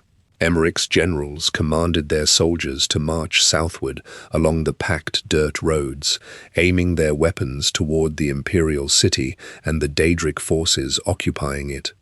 In the southern jungles, Queen Aerin of the Altmer walked down the marble steps of her palace in the Somerset Isles. She wore a breastplate of shining gold and silver, carrying a long elven sword at her hip. She formed the Aldmeri Dominion, joining her Altmer spellcasters with the Khajiit warriors of Elsewhere and the Bosmer archers of Valenwood. Khajiit soldiers sharpened their steel claws and loaded bundles of iron-tipped arrows onto the backs of their pack-cats. The Dominion forces boarded massive wooden galleons and sailed across the Abyssian Sea, dropping their heavy iron anchors on the southern shores of Cyrodiil and marching northward through the thick forests. Jorun, the Skald King of Skyrim, rallied the forces of the Ebonheart Pact in the east. He wore heavy iron plates strapped over thick bear fur and carried a massive steel battle-axe. He marched his Nordic warriors, Dunmer spellcasters, and Argonian spearmen out of the Ashlands and down the steep mountain passes into Cyrodiil. The three massive armies converged on the central province simultaneously, establishing fortified camps of heavy canvas tents and thick wooden palisades across the Nibene Valley and the Colovian estates. They constructed tall wooden siege towers and loaded heavy stone boulders into the cups of their wooden trebuchets. The physical reality of the Alliance War turned Cyrodiil into a continuous, grinding battlefield. Covenant knights on heavy war horses charged into the ranks of Dominion spearmen, shattering wooden shields and trampling soldiers into the mud. Pact warriors swung their battle axes into the Covenant lines, severing limbs and crushing iron helmets. The three armies battered down the stone walls of the imperial keeps, taking control of the fortresses for a few days before rival forces broke the wooden doors with battering rams and slaughtered the occupants. Blood soaked the dirt roads, and scavengers stripped the iron armor and silver coins from the massive piles of corpses left behind after every skirmish. While the alliances slaughtered each other in the fields, small groups of mercenaries and adventurers slipped past the burning keeps and walked directly into the imperial city. They crept through the ruined, weed-choked streets, hiding behind collapsed stone walls to avoid the patrols of Daedric monsters. These fighters carried silver swords and glass daggers, hacking through the rotting flesh of Mannimarco's undead servants. They climbed the cracked marble steps of the white gold tower and fought their way into the dark subterranean vaults. They struck Mannimarco with concentrated bursts of magical fire and heavy steel blades, eventually breaking his physical hold on the Amulet of Kings and disrupting the ritual maintaining the dark anchors. The massive iron chains glowing with purple energy shattered into pieces, dropping heavy chunks of metal onto the city streets below. The purple clouds over Cyrodiil dispersed, revealing the clear blue sky once again. Without the direct connection to Coldharbour, the Daedric forces scattered into the dark corners of the province. However, the physical destruction of the capital remained. The ruby throne sat empty in the center of the ruined palace. The generals of the three alliances looked at the shattered walls of the imperial city and immediately ordered their soldiers to load their trebuchets with fresh boulders. The armies continued their grinding, bloody war over the rubble of the empire, fighting over broken stone outposts, while the continent slowly drifted toward the closing years of the Second Era. After 3 centuries of constant combat, the armies of the three alliances dropped their weapons. Trebuchets constructed of heavy pine logs rotted under the continuous autumn rains. The iron gears and chains rusted, snapping under the tension of the counterweights. Soldiers from the Daggerfall Covenant, the Aldmeri Dominion, and the Ebonheart Pact exhausted their grain supplies. They packed their canvas tents onto wooden carts and marched back to their respective home provinces. The paved stone roads of Cyrodiil crumbled into gravel and dirt. Local warlords returned to their isolated stone keeps, hoarding chests of copper coins and employing small bands of sellswords. In the western Colovian estates, King Cuchulainn ruled the city of Falkreath from a stronghold built of dark grey granite. Falkreath sat within a dense forest of towering pine trees. The air carried the heavy scent of pine needles, damp earth, and wood smoke from the blacksmith's forges. Cuchulainn walked along the high stone parapets of his castle, wearing a heavy plate cuirass and a cloak of thick bear fur. He ordered his masons to reinforce the city walls with additional layers of cut stone. He commanded the local farmers to deliver half of their autumn barley and wheat harvests directly into the royal storehouses, preparing his city for an aggressive expansion into the neighboring territories. A warrior from the northern snowy peaks of Skyrim traveled down the steep mountain passes and walked through the heavy wooden gates of Falkreath. His name was Hjalti Earlybeard. He possessed pale skin, a thick blonde beard, and broad shoulders. He wore armor forged from overlapping steel plates and carried a massive two-handed broadsword strapped to his back.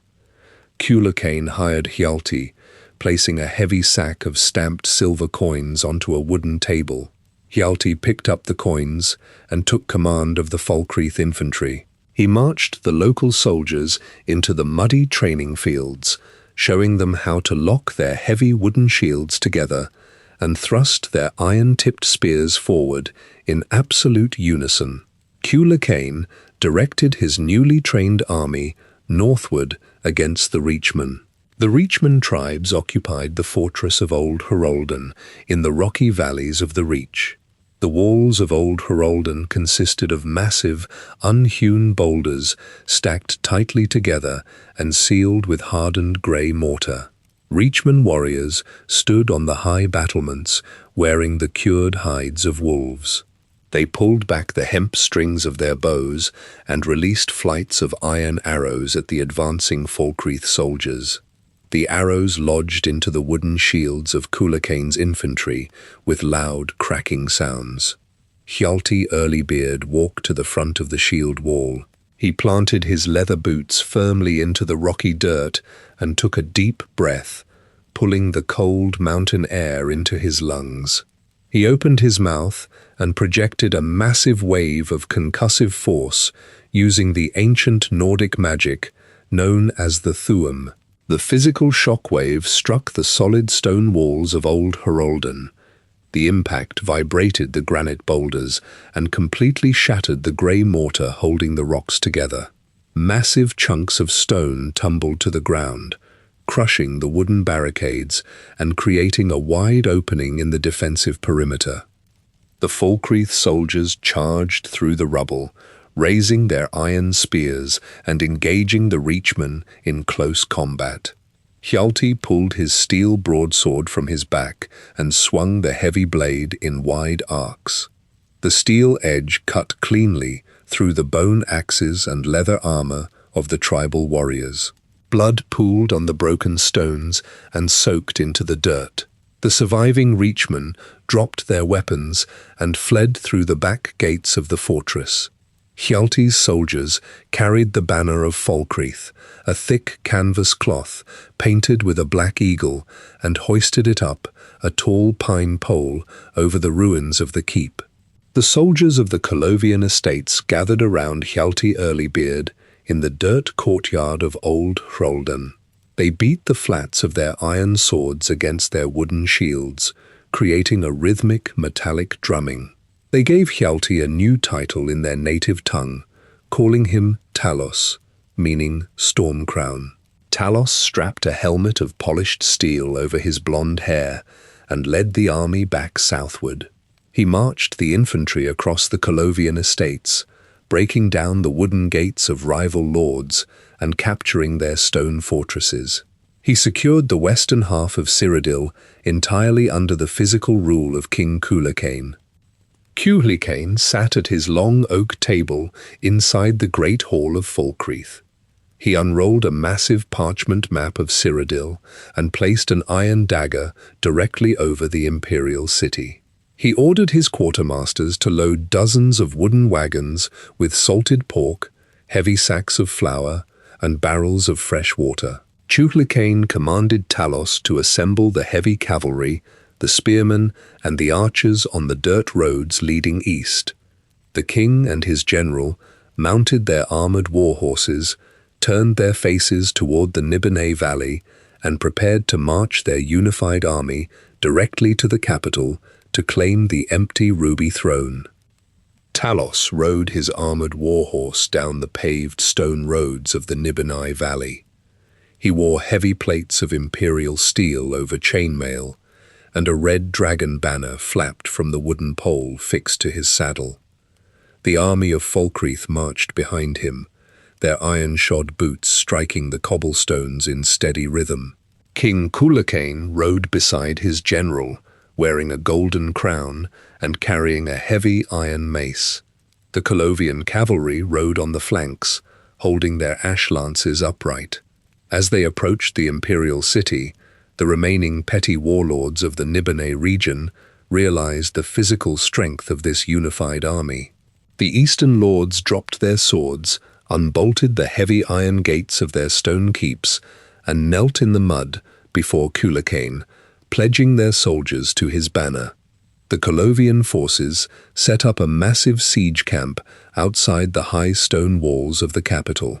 They pitched heavy canvas tents and lit large bonfires to stay warm in the evening air.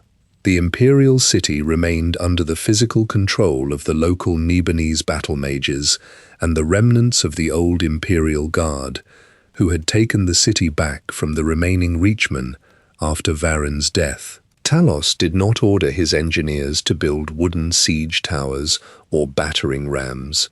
Instead, he ordered his spearmen to form tight shield walls and slowly advance across the stone bridges. When the Nibenese battle mages hurled fireballs from the high stone walls, Talos walked to the front of the bridge.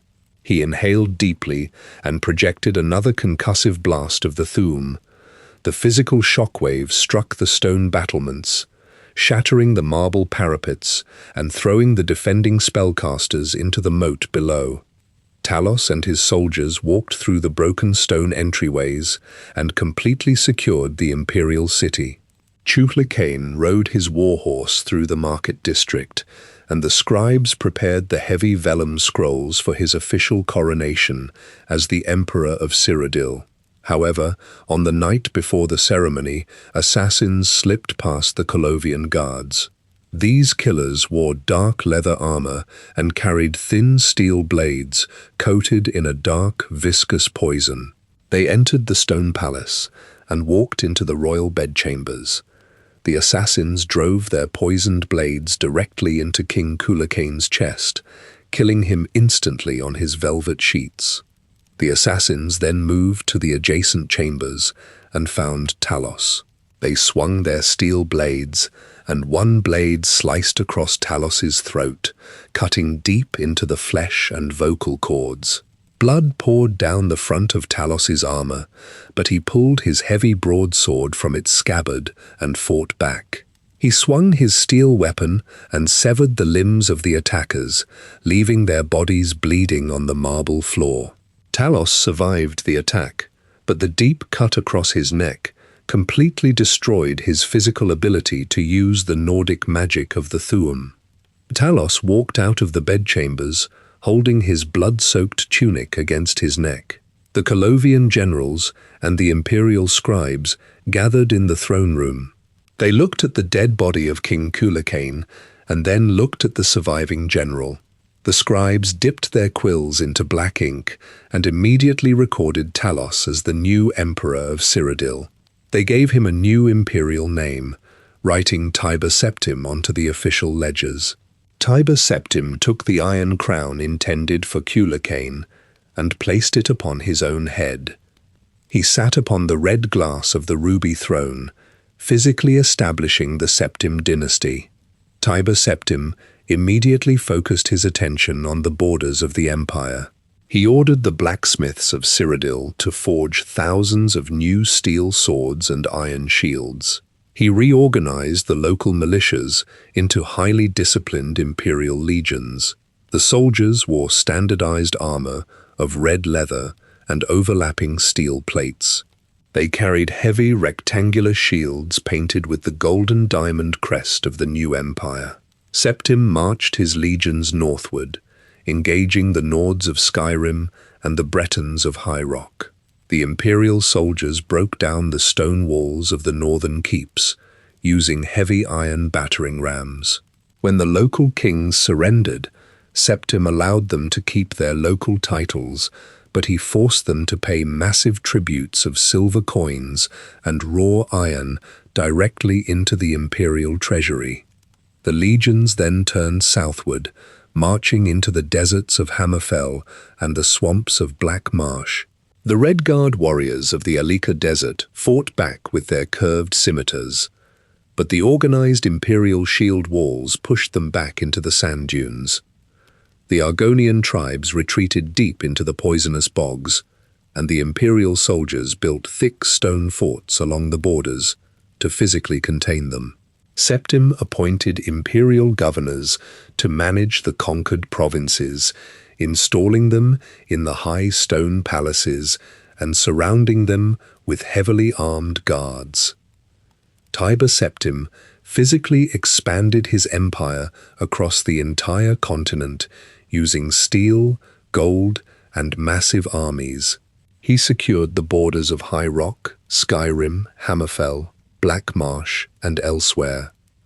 The scribes inside the White Gold Tower continuously updated the parchment maps, drawing thick black lines around the newly conquered territories. The heavy wagons carrying tax silver rolled continuously down the repaired stone highways of Cyrodiil. Tiber Septim sat upon his throne and looked toward the eastern ashlands of Morrowind and the southern jungles of Valenwood, preparing his legions for the final military campaigns that would bring every province of Tamriel under the direct physical control of the Ruby Throne. Tiber Septim stood on the high stone balcony of the White Gold Tower, looking eastward toward the volcanic plains of Morrowind. He wore the Imperial Dragon armor, constructed of segmented steel plates painted bright crimson and overlaid with gold leaf. He walked down the marble steps of the palace and mounted his warhorse in the center of the city. The Imperial legions formed up in tight ranks across the Nibene Valley. Thousands of soldiers wore standard-issue chainmail and carried large rectangular wooden shields rimmed with iron.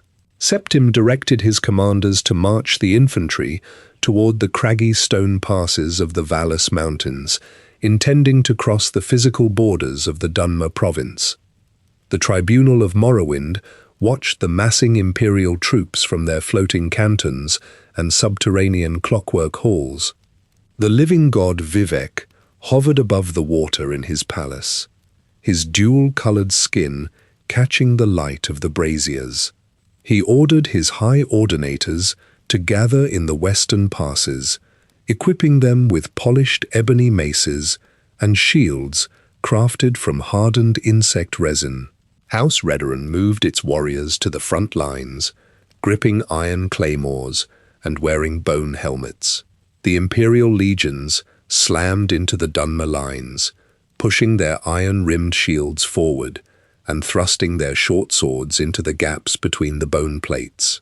The physical combat dragged on for weeks, staining the grey volcanic ash with thick red blood and turning the narrow mountain passes into choked graves of broken steel and shattered chitin.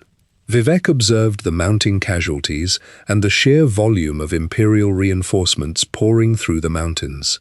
He floated down from his palace and walked across the muddy ground to a large leather tent pitched in the center of the battlefield. Tiber Septim stood inside, resting his hands on the hilt of his broadsword. Vivec and Septim sat at a wooden table and pulled a large roll of vellum between them. Vivec laid out the terms, offering the absolute integration of Morrowind into the Empire without further bloodshed.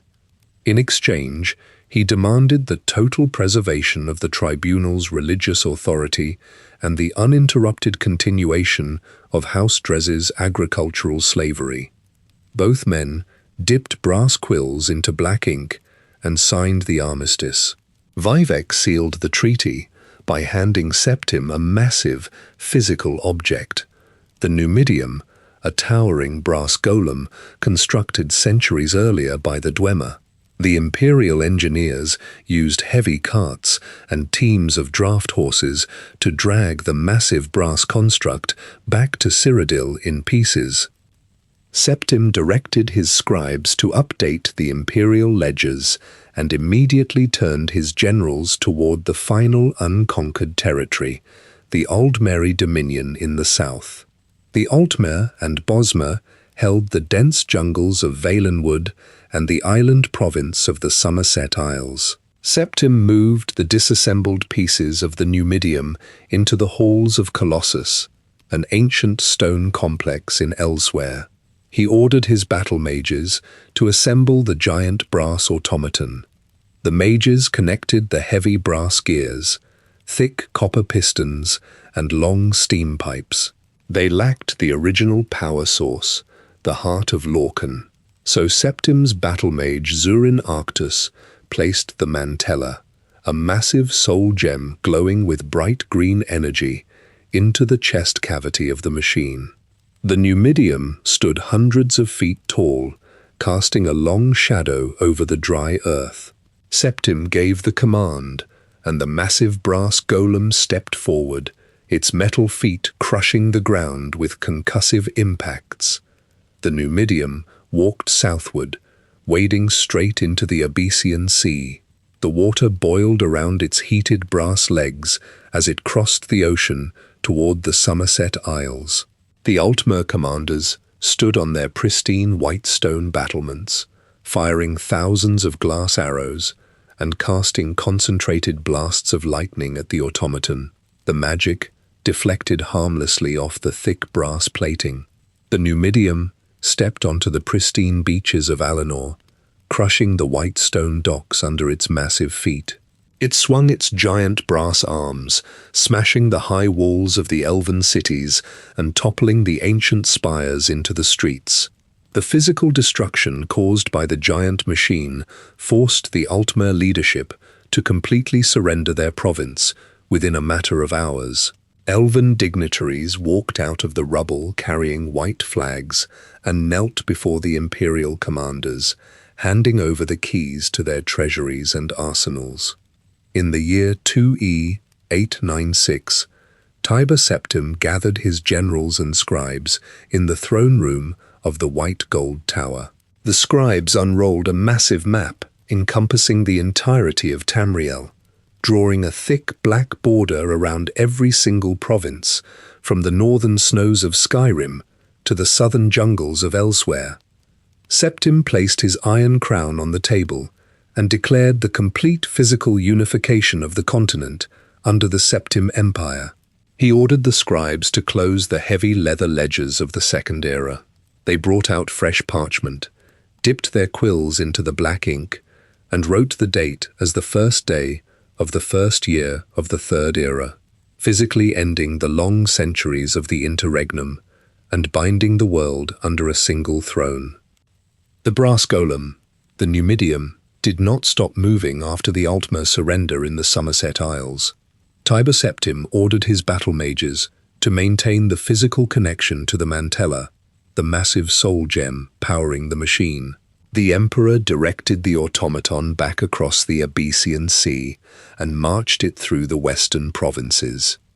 He used the towering brass construct to physically crush the stone castles of neutral royal families and dissenting local lords who had sworn loyalty to him but still kept their private mercenary armies.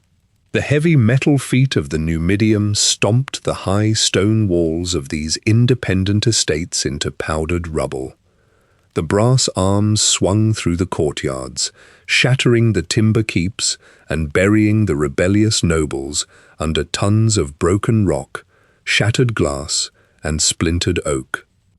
Zurin Arctus, the imperial battle mage who had originally placed the Mantella inside the chest cavity of the golem, stood on the dirt roads of western Cyrodiil and watched the destruction. He wore robes of thick red silk and carried a staff of polished oak. Arctus saw the crushed bodies of the neutral lords and the burning wooden farmhouses left in the wake of the automaton. He gathered his own loyal spellcasters, pulling them from the ranks of the Imperial Legion.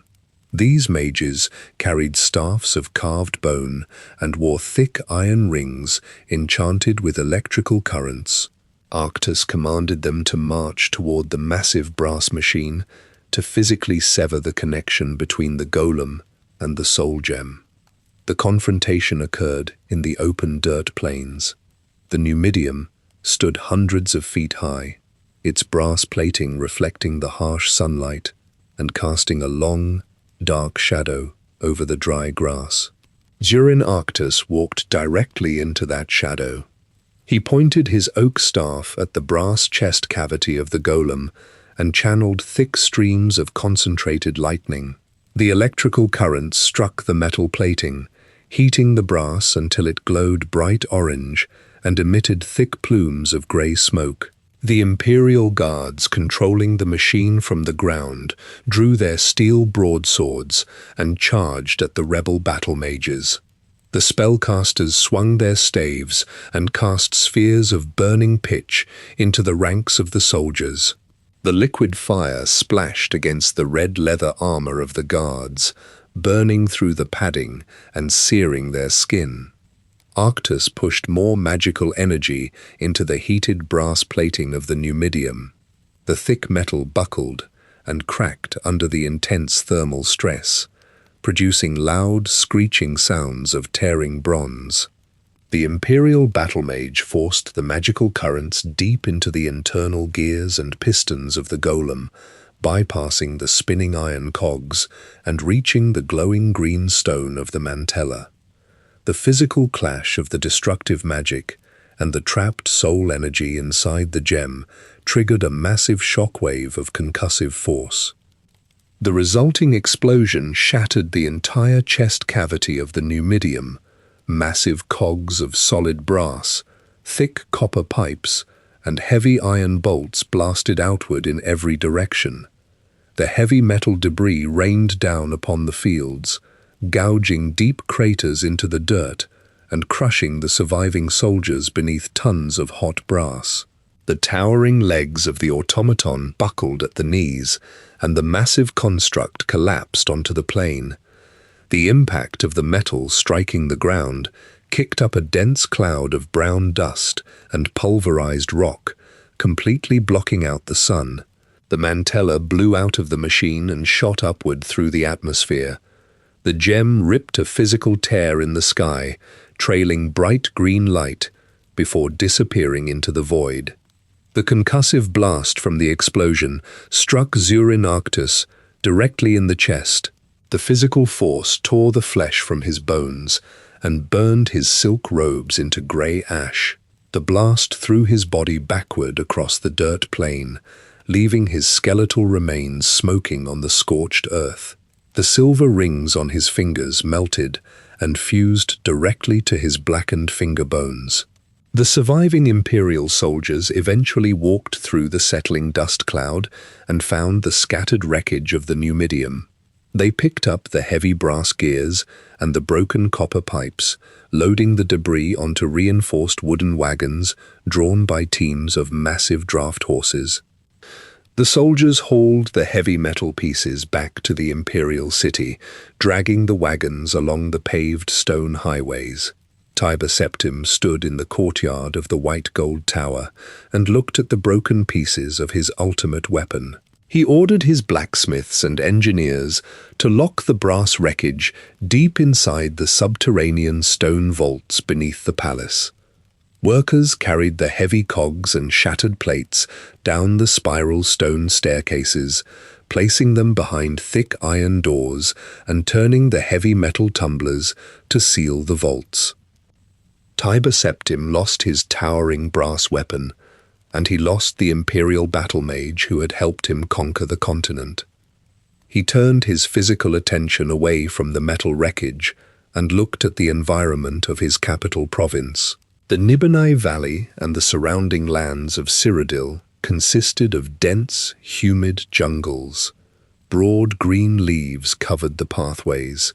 Thick vines wrapped tightly around the stone walls of the cities, and large tropical trees blocked the construction of new trade roads. Swarms of biting insects bred in the stagnant mud puddles along the riverbanks. Septim gathered his remaining spellcasters and marched out of the Imperial city, preparing to use his own physical power to rip the jungle trees from the earth and permanently alter the landscape of the Imperial heartland. Tiber Septim stood in the courtyard of the white gold tower, looking at the dense vegetation that pressed tightly against the city walls. Thick, green jungle canopy covered the entire Nibene Valley. Massive ferns and thick vines grew between the cracked paving stones of the trade roads. Swarms of massive insects buzzed through the humid, heavy air, and brightly colored tropical birds screeched from the high branches of the mahogany trees. Septim wore his heavy imperial dragon armor, the red and gold steel plates trapping his body heat in the stifling jungle environment. He gathered his battle mages and engineers, directing them to the physical center of the province. Septim commanded the mages to cast continuous blasts of fire into the tree line. The spellcasters hurled spheres of burning pitch, igniting the broad leaves and thick trunks of the jungle trees. The physical fire spread rapidly, consuming the dense vegetation and sending thick columns of black smoke into the sky. Engineers followed the battle mages, swinging heavy steel axes into the charred wood and attaching thick hempen ropes to the remaining stumps. They used teams of draft horses to pull the massive roots directly out of the muddy earth. Septim did not stop at simply burning the physical trees. He understood the fundamental connection between the land and the divine machinery of the white gold tower. The emperor walked into the central chamber of the palace and stood before the unlit braziers of the Temple of the One. He held the Amulet of Kings in his hands, fully aware of his status as a dragonborn. He channeled his physical and magical energy into the massive red diamond, activating the divine mandate of the ruby throne. Septim projected his will outward, fundamentally altering the physical climate of the entire province. The heavy, humid air of the jungle instantly dissipated, replaced by a cool, temperate breeze. The muddy, swampy ground hardened into dry, solid earth. The charred remains of the massive tropical trees crumbled into gray ash, and fields of green grass and temperate pine forests grew in their place. The physical geography of Cyrodiil transformed from a dense, impenetrable jungle into a sprawling expanse of clear plains and rolling hills. The imperial soldiers dropped their axes and watched the new environment settle into place. Septim physically reshaped the heartland of his empire, creating the temperate landscape that would support the vast agricultural and military needs of the Third Era. With the physical environment of Cyrodiil altered, Septim focused on securing the borders of his newly unified empire. He established a network of heavily fortified stone castles along the major trade routes, installing imperial governors to collect taxes and enforce the laws. Blacksmiths fired their forges daily, churning out standardized steel armor and iron weapons for the expanding imperial legions. The heavy wagons of the merchants rolled down the cleared dirt roads, carrying chests of silver coins and crates of raw iron ore, without the constant threat of jungle predators or hidden bandits. Tiber Septim ruled from the Ruby Throne for 38 years. He physically aged, his hair turning white and his skin wrinkling beneath his golden crown. He spent his final years walking the polished marble floors of the white gold tower, dictating the administrative structures of his vast empire to his scribes. He established the physical foundations for the East Empire Company, granting them official charters to control the trade of ebony and glass across the eastern provinces. He formalized the structure of the Elder Council, assigning specific noble families to the high-backed wooden chairs in the council chambers. In the year 3E38, Tiber Septim died on his velvet bed in the imperial palace. His body lay still, wrapped in white silk, while his heirs prepared for the succession. The scribes closed the final ledgers of his reign, marking the end of the long process of unification. The physical borders of Tamriel stood firm under the banners of the Red Dragon. The shattered stone keeps of the interregnum were replaced by the standardized architecture of the imperial legions. The chaotic, physical struggles of the Second Era faded into the past, replaced by the organized, bureaucratic machinery of the Septim dynasty. The Second Era closed with the physical transformation of the continent. The fragmented, warring kingdoms of the interregnum collapsed under the iron boots of the imperial legions. The towering brass golem, the Numidium, lay in broken pieces beneath the white gold tower. The dense jungles of Cyrodiil vanished, replaced by the temperate plains of the new empire. The physical reality of Tamriel shifted from a chaotic collection of independent territories to a singular, unified entity, physically bound by the stone highways, the iron weapons, and the heavy silver coins of the Septim emperors. Imperial mercenaries marched across the dry savannas of northern Elsewhere. They wore heavy iron breastplates and carried steel halberds. Euraxia Tharn rode at the center of the column inside a wooden carriage reinforced with iron bands. The mercenaries approached the sandstone walls of Rimmon, a major trade city built around deep desert oases. The imperial soldiers smashed the wooden gates with heavy iron rams and pushed into the city squares. They thrust their halberds into the Khajiit defenders, leaving the feline warriors bleeding on the terracotta tiles. Euraxia walked up the stone steps of the local palace, sitting upon the Bakhet throne of the Khajiiti kings and placing a crown of imperial gold upon her head. She ordered her soldiers to lock the city gates and patrol the sandstone battlements, physically occupying the capital of the region. The surviving Khajiit fled into the deep, rocky canyons outside the city. They established hidden camps inside natural sandstone caves, stretching canvas tarps over the openings to block the harsh desert sun. They piled dried scrub brush into tight circles and lit small, smokeless fires to cook their hunted game. The resistance fighters sharpened their natural claws against flat river stones and fletched wooden arrows with striped vulture feathers. They ambushed the imperial supply wagons, traveling along the dirt trade routes. The Khajiit dropped from the high sandstone cliffs, landing directly onto the canvas roofs of the wagons. They drove iron daggers into the necks of the imperial drivers and hauled the stolen crates of salted meat and iron ore back to their canyon hideouts. Euraxia responded by sending necromancers into the desert. These dark spellcasters wore robes of black linen and carried staves carved from human femurs. They poured dark purple magical energy into the corpses of the fallen Khajiit, forcing the dead bodies to stand upright and march back toward the hidden resistance camps. Euraxia sought a greater physical weapon to completely crush the Khajiit resistance. She dispatched a company of her mercenaries and her chief necromancer to the Halls of Colossus, a massive ancient stone complex built into the cliffs overlooking the sea. The mercenaries used heavy iron pickaxes to pry open the sealed stone doors of the ruins.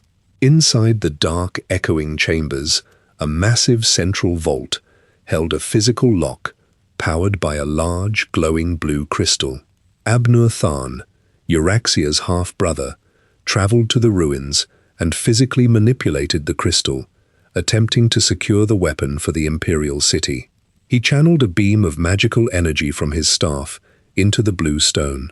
The crystal shattered into thousands of jagged pieces, dropping to the stone floor. The destruction of the crystal physically unsealed the deepest chambers of the Halls of Colossus. The massive stone slabs of the floor cracked and heaved upward. Giant reptilian claws, the size of merchant wagons, pushed through the broken rock. Dragons crawled out of the subterranean prison. These massive beasts possessed scales of dark green, crimson, and black, as hard as forged steel plates. Thick spikes of jagged bone grew along their spines, starting at the base of their horned skulls and ending at the tips of their long, heavy tails. Their wings featured thick, leathery membranes stretched over heavy bone structures. Karl Grunted, the leader of the dragons, climbed through the opening and snapped his massive jaws, crushing an imperial mercenary in half and swallowing the upper torso.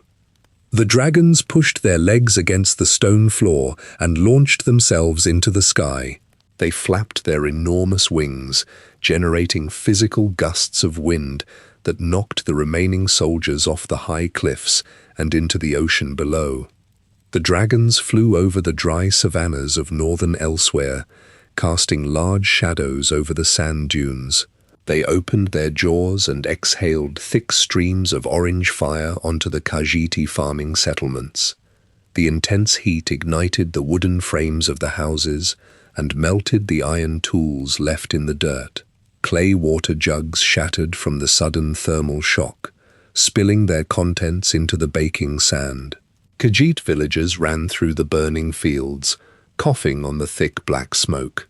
The dragons landed on the high sandstone cliffs, their heavy claws gouging deep trenches into the rock.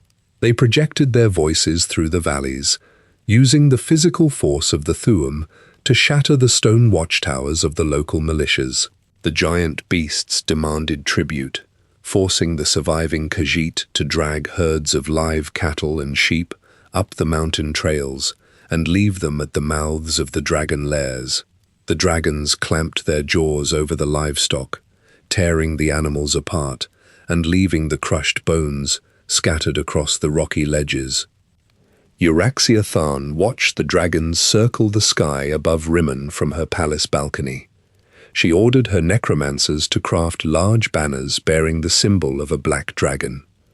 The spellcasters marched out of the city gates, carrying these banners and dragging heavy wagons loaded with gold bars and raw iron ore. They walked to the bases of the cliffs and offered the physical wealth to the dragons, forging an alliance between the imperial occupiers and the ancient beasts. The dragons accepted the gold, adding the coins and iron bars to their massive hoards inside the caves. Karl Grunted directed his followers to perch upon the sandstone walls of Rimmon, wrapping their long tails around the guard towers and securing Euraxia's physical control over the city. The physical presence of the dragons in the sky alerted the other provinces to the new threat.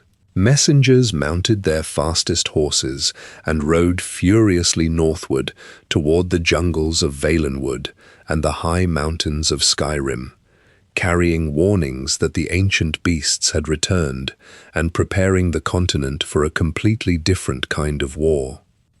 The surviving Khajiit militia fighters banded together with the remnants of the ancient Dragon Guard inside the ruined coastal city of Senchal. Sai Sahan walked through the crumbled stone corridors of the local sanctuary, carrying his heavy curved steel swords and directing the new recruits. Blacksmiths fired their brick forges to high temperatures and hammered out massive iron ballistae, thick metal chains, and heavy grappling hooks. The Khajiit warriors coated their steel crescent blades in paralytic poisons harvested from the deep swamp frogs of the southern coast. They loaded the heavy siege weapons onto wooden carts and hauled them across the dry, cracked earth of southern Elsewhere, rolling the iron-rimmed wheels through the dust toward the volcanic island of Dragonhold. Karl Grunted and his flight of dragons occupied the high, rocky peaks of the island. The massive beasts collected large quantities of a rare, glowing green mineral known as Aeon Stone. The dragons carried the heavy crystal deposits in their jaws and piled them into a massive mound at the center of a deep volcanic crater. The Aeon Stone physically amplified magical currents, and Karl Grunted wrapped his massive body directly around the glowing pile. The green light radiated into his dark green scales, causing his physical size to expand rapidly and his eyes to burn with intense emerald fire. The ground beneath his heavy claws cracked, releasing jets of hot steam and liquid magma from the deep subterranean vents of the island. The Dragon Guard and the Khajiiti militia arrived at the base of the volcanic cliffs and immediately deployed their heavy siege weapons on the flat rocks. Soldiers turned the wooden cranks of the ballistae, pulling back thick ropes of braided hemp. They loaded massive iron harpoons into the wooden firing grooves and pointed the iron tips toward the sky. As the dragons dove from the high peaks and expelled wide streams of hot orange fire, the Dragon Guard released the tension mechanisms. The heavy iron harpoons shot through the air and pierced the thick, leathery membranes of the dragon's wings. The long iron chains attached to the harpoons pulled tight, snapping the wooden frames of the ballistae entirely and dragging the massive beasts out of the sky. The dragons crashed into the rocky dirt, crushing the dry scrub brush and throwing up thick clouds of brown dust. Khajiit warriors sprinted forward, leaping onto the backs of the struggling creatures and gripping the thick bone spikes along their spines. The warriors drove their poisoned steel blades directly into the soft gaps between the hard, overlapping scales. The poison thickened the blood of the dragons, slowing their physical movements and causing their heavy heads to drop against the stones. The Imperial battle mage Abnur Tharn walked through the battlefield, deflecting jets of dragon fire by channeling physical barriers of blue light from his polished oak staff. Tharn and Sai Sahan climbed the steep, jagged rocks leading to the central crater. They found Khal Grontid fully charged with the green energy of the Aeon Stone. The dragon roared, projecting a massive physical shockwave of the Thu'um that threw the two men backward against the canyon walls. Khal Grontid beat his heavy wings, lifting his massive body into the air and preparing to release the accumulated energy in a singular, devastating blast of fire and concussive force. Abnur Tharn planted his leather boots on the trembling rock and raised his staff directly toward the glowing mound of Aeon Stone. He channeled his own magical currents into the crystals, actively drawing the volatile energy out of the stones and into his own physical body. The transfer of raw power caused the skin on Tharn's hands to blister and turn black. The oak wood of his staff splintered and burned under the intense thermal pressure. Deprived of the amplifying crystals, Khal Grontid lost his suspended levitation and crashed heavily onto the floor of the crater. Sai Sahan and the Khajiit commanders rushed forward and drove their heavy steel swords completely through the dragon's neck, severing the thick spine and pinning the massive beast to the ground. The physical energy contained within Abnur Tharn reached a critical mass. The aged battle mage shouted a final command for his allies to run down the mountain paths. Sai Sahan and the militia sprinted down the rocky slopes, diving behind the thick sandstone outcroppings of the lower valleys. Tharn released the accumulated green energy in a singular, blinding explosion. The physical blast vaporized the top of the volcanic island, completely obliterating the peak and turning the solid rock into liquid slag. The shockwave leveled the surrounding cliffs and buried the corpse of Khal Grontid under thousands of tons of molten stone and heavy ash. The dust settled over the southern coastline of Elsewhere. The Khajiit survivors walked back to the city of Rimmon and began repairing their broken sandstone walls and shattered wooden doors. They used heavy iron trowels to mix fresh clay and packed it into the gaps left by the dragon attacks. The desert wind blew sand over the scorched blast craters, burying the iron chains and the bones of the fallen monsters. The human and Khajiit populations of the southern provinces returned to the daily physical labor of rebuilding their trade routes and planting seeds in their agricultural fields. Far to the north, beyond the temperate plains of Cyrodiil and the craggy peaks of the Gerol Mountains, vampire lords initiated new physical construction within the deep subterranean caverns of Skyrim. Pale-skinned men and women with elongated fangs gathered inside the massive underground cavern system known as Blackreach. These vampires wore heavy armor of darkened steel and red leather. They dragged heavy wooden carts loaded with iron spikes and human bones through the glowing blue mushroom forests of the underground expanse. The vampires hammered the metal and bone into tall, jagged pikes, placing them in circular formations across the snowy tundra above ground. They cut the throats of captured travelers, pouring the blood over the bone pikes to fuel dark rituals. The magic generated swirling physical storms of crimson rain and supernatural bats, pointing the focus of this dark machinery directly at the high stone walls of the City of Solitude. The vampire lord Rada al-Saran walked across the frozen tundra of western Skyrim. He wore heavy armor forged from black ebony and draped a cloak of dark red velvet over his broad shoulders. He carried a massive longsword, its steel blade glowing with a faint, unnatural crimson light. Al-Saran commanded the Grey Host, an ancient army of vampires and werewolves that had slumbered beneath the earth for centuries. The vampires marched behind him, their boots crunching on the deep snow. They dragged heavy wooden siege engines constructed from the blackened timber of subterranean fungal trees. The werewolves loped alongside the column on all fours, their thick grey and brown fur matted with ice and dried blood. The Grey Host approached the high stone walls of Solitude, the capital city of western Skyrim.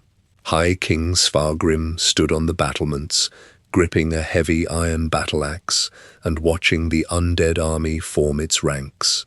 The Nordic defenders lined the walls, drawing back the strings of their longbows and pointing iron-tipped arrows down at the vampires. Al-Saran raised his glowing broadsword, and his necromancers began their ritual. They chanted guttural words, causing the sky above Solitude to twist into a violent, swirling vortex of dark red clouds. The Harrow Storm broke over the city. Thick streams of crimson rain fell from the sky, instantly dissolving the flesh of any living creature it touched. The Nordic soldiers on the walls screamed as the acidic rain burned through their leather armor and seared their skin, leaving their bones smoking on the stone parapets. While the Harrow Storm distracted the defenders, the werewolves charged the main gates. They threw their massive, muscular bodies against the reinforced oak doors, splintering the wood with their heavy, iron-hard claws. The doors gave way, and the Grey Host poured into the city streets. Al-Saran walked directly toward the Blue Palace, cutting down the surviving royal guards with singular, precise swings of his longsword. He kicked open the wooden doors of the throne room and confronted High King Svargrim. Instead of striking the king, Al-Saran offered him a physical pact: eternal life and absolute power over the remaining Nordic kingdoms in exchange for his complete submission to the Grey Host. Svargrim, fearing the complete destruction of his city, accepted the offer. Al-Saran bit into the king's neck, transferring the vampiric curse and physically altering Svargrim's bloodline. The vampires quickly secured their physical hold on western Skyrim. They dragged the surviving human citizens into the deep subterranean caverns of Blackreach. The captives worked in the dark, using heavy iron pickaxes to mine the glowing blue crystals from the cave walls. The vampires constructed massive stone fortresses entirely underground, away from the burning rays of the sun. They established a physical pipeline of blood and raw materials, hauling the mined crystals and the bodies of exhausted slaves back to Al-Saran's central keep. The Grey Host used the harvested crystals to fuel larger, more destructive Harrowstorms, aiming to permanently cover the entire province of Skyrim in an artificial, sunless twilight. In the eastern holds of Skyrim, Jorunn the Skald King recognized the physical threat expanding across his borders. He gathered his heavy infantry and marched them toward the western passes. He hired independent mercenaries and monster hunters, offering them heavy chests of imperial silver coins. These fighters carried silver longswords, wooden stakes, and glass vials filled with concentrated holy water. They marched into the snowy valleys, physically intercepting the werewolf raiding parties and burning the temporary canvas camps of the vampires. The mercenaries drove their silver blades directly into the chests of the undead warriors, causing their flesh to turn to grey ash upon contact with the metal. The combined forces of the Eastern Nords and the hired mercenaries eventually pushed the Grey Host back into the deep entrances of Blackreach. The fighters climbed down the long, winding stone staircases into the glowing blue caverns. They fought their way through the narrow tunnels, swinging iron torches and setting fire to the wooden barricades erected by the vampires. They breached the central underground keep and confronted Rada al-Saran in his stone throne room. The physical combat shattered the subterranean pillars, bringing down massive chunks of the cavern ceiling. The mercenaries struck al-Saran with silver weapons and concentrated blasts of fire magic, eventually destroying his physical form and stopping the generation of the Harrowstorms above ground. The surviving members of the Grey Host retreated into the deepest, unexplored crevices of the cave system, abandoning their strongholds. The Nordic soldiers returned to the surface, bringing the freed captives back to the daylight. They rebuilt the splintered wooden gates of Solitude and scrubbed the dried blood from the stone battlements. Scribes recorded the destruction of the Grey Host in the royal ledgers, marking the end of the immediate vampiric threat. However, the physical reality of the deep caverns remained. Blackreach stretched entirely beneath the continent, a vast, unmapped territory filled with glowing fungi and ancient ruins, serving as a constant physical reminder of the dark forces still hiding beneath the surface of Tamriel.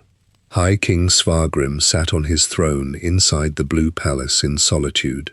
He wore heavy fur robes, but his skin remained ice-cold to the touch, and his eyes glowed with a faint crimson light. The physical transformation of the vampiric curse changed his daily habits. He ordered his stonemasons to completely brick over the large arched windows of the throne room, plunging the central chamber into perpetual darkness. He dismissed the human cooks from the palace kitchens, replacing them with grey host thralls, who delivered silver goblets of fresh human blood directly to his private quarters. The citizens of Solitude walked quickly through the cobblestone streets, keeping their heads down and pulling their woolen cloaks tight against the freezing wind. Below the city, in the vast glowing caverns of Blackreach, the remnants of the Grey Host continued their physical labor. The surviving vampires wore heavy iron collars and dragged wooden carts filled with glowing blue crystals. They hammered iron spikes into the cavern walls, expanding their underground fortresses. The werewolves chained to the massive stone pillars howled, their voices echoing through the dark tunnels.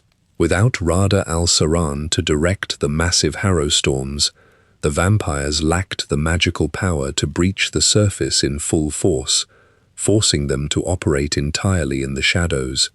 They sent small raiding parties up through the hidden stone shafts into the snowy valleys of western Skyrim, snatching isolated travelers from the dirt roads and dragging them back down into the subterranean dark.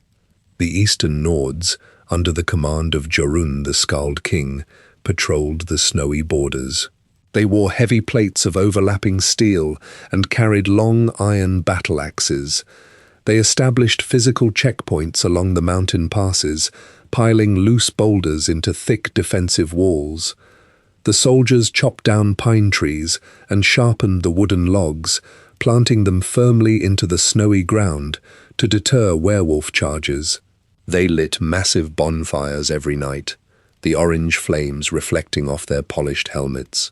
Joran's forces physically contained the vampiric threat to the western half of the province, maintaining a hard, militarized border between the two halves of Skyrim. The physical division of Skyrim mirrored the broader fracturing of the entire continent. The three major alliances, the Daggerfall Covenant, the Aldmeri Dominion, and the Ebonheart Pact, withdrew completely to their home territories. The leaders of these factions sat in their respective stone palaces, counting their surviving soldiers and tallying the remaining silver coins in their treasuries. The long, grinding years of the Alliance War had exhausted their physical resources. Blacksmiths no longer forged hundreds of new swords every week, instead focusing their hammers on repairing dented plows and broken wagon wheels. The massive wooden trebuchets and siege towers left outside the imperial city rotted in the rain, their iron gears freezing solid with thick layers of orange rust. The central province of Cyrodiil remained a physical wasteland. The paved stone roads cracked and sank into the mud. Thick weeds grew through the rubble of the shattered imperial outposts. The local Colovian and Nibonese warlords returned to their isolated estates, hiring small bands of sellswords to guard their immediate borders. They locked their iron gates and ignored the ruined capital entirely. The White Gold Tower stood in the center of the province, its white marble walls scored with black scorch marks from the Daedric occupation. The massive bronze doors of the palace lay broken on the stone steps, and the ruby throne sat empty in the dark, silent throne room. The scribes in the remaining provincial capitals rolled up their vellum maps. They used sharp knives to scratch out the imperial borders, drawing new lines in black ink around the isolated kingdoms and tribal territories. The physical infrastructure that once bound the continent together, the maintained highways, the unified legions, the centralized currency, completely dissolved. Merchants traveled only in heavily armed caravans, paying steep tolls in silver coins to cross every minor border. The flow of goods slowed to a trickle, and isolated farming villages relied entirely on their own local harvests to survive the harsh winters. The physical reality of Tamriel settled into a tense, fragmented stalemate. Kings and queens sat behind their thick stone walls, watching the borders through the narrow slits of their watchtowers. The long centuries of the interregnum continued without a central emperor.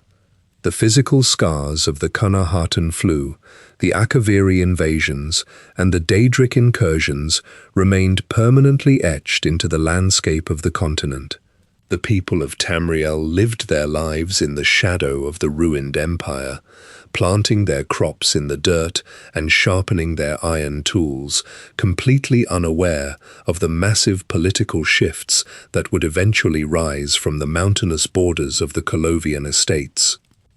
The cultists of the Order of the Waking Flame walked through the dense, muddy swamps of Blackwood.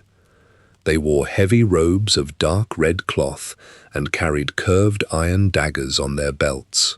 High Counselor Vandatia walked at the head of the column, holding a wooden staff topped with a glowing red crystal. He followed the geographic coordinates to the physical location of the four ambitions, the living weapons constructed by the Longhouse Emperors decades earlier.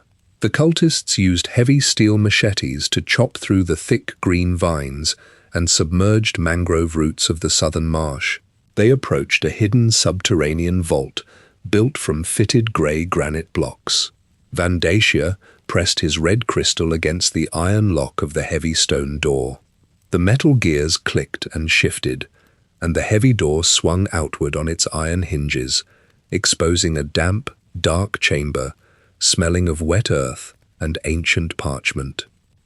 Inside the vault, Two of the ambitions, a pair of human twins named Destron and Sombria, stood on the stone floor. Their skin featured bright orange Daedric runes that pulsed with raw, intense heat. Vandacia ordered his cultists to secure the twins. The men in red robes rushed forward, carrying thick iron chains covered in etched magical wards. Destron raised his hands, and thick arcs of yellow lightning shot from his fingertips. The electrical current struck the cultists, burning their red robes into ash and charring their flesh down to the bone. The resulting physical blast threw the remaining men backward against the granite walls. Vandacia countered by channeling a continuous stream of dark purple energy from his staff, wrapping the magical bindings tightly around the twins and forcing them to their knees on the stone floor. The cultists wrapped the iron chains around the wrists and ankles of the ambitions, dragging them out of the vault and pulling them through the deep mud of the swamp. Vandacia marched his captives to a ruined imperial fortress located on a high ridge overlooking the Neban River. The cultists hauled massive black obsidian blocks up the dirt paths and stacked them into a wide circular archway in the center of the courtyard. They slaughtered local boars and poured the fresh blood over the black stones, chanting syllables in the guttural Daedric language.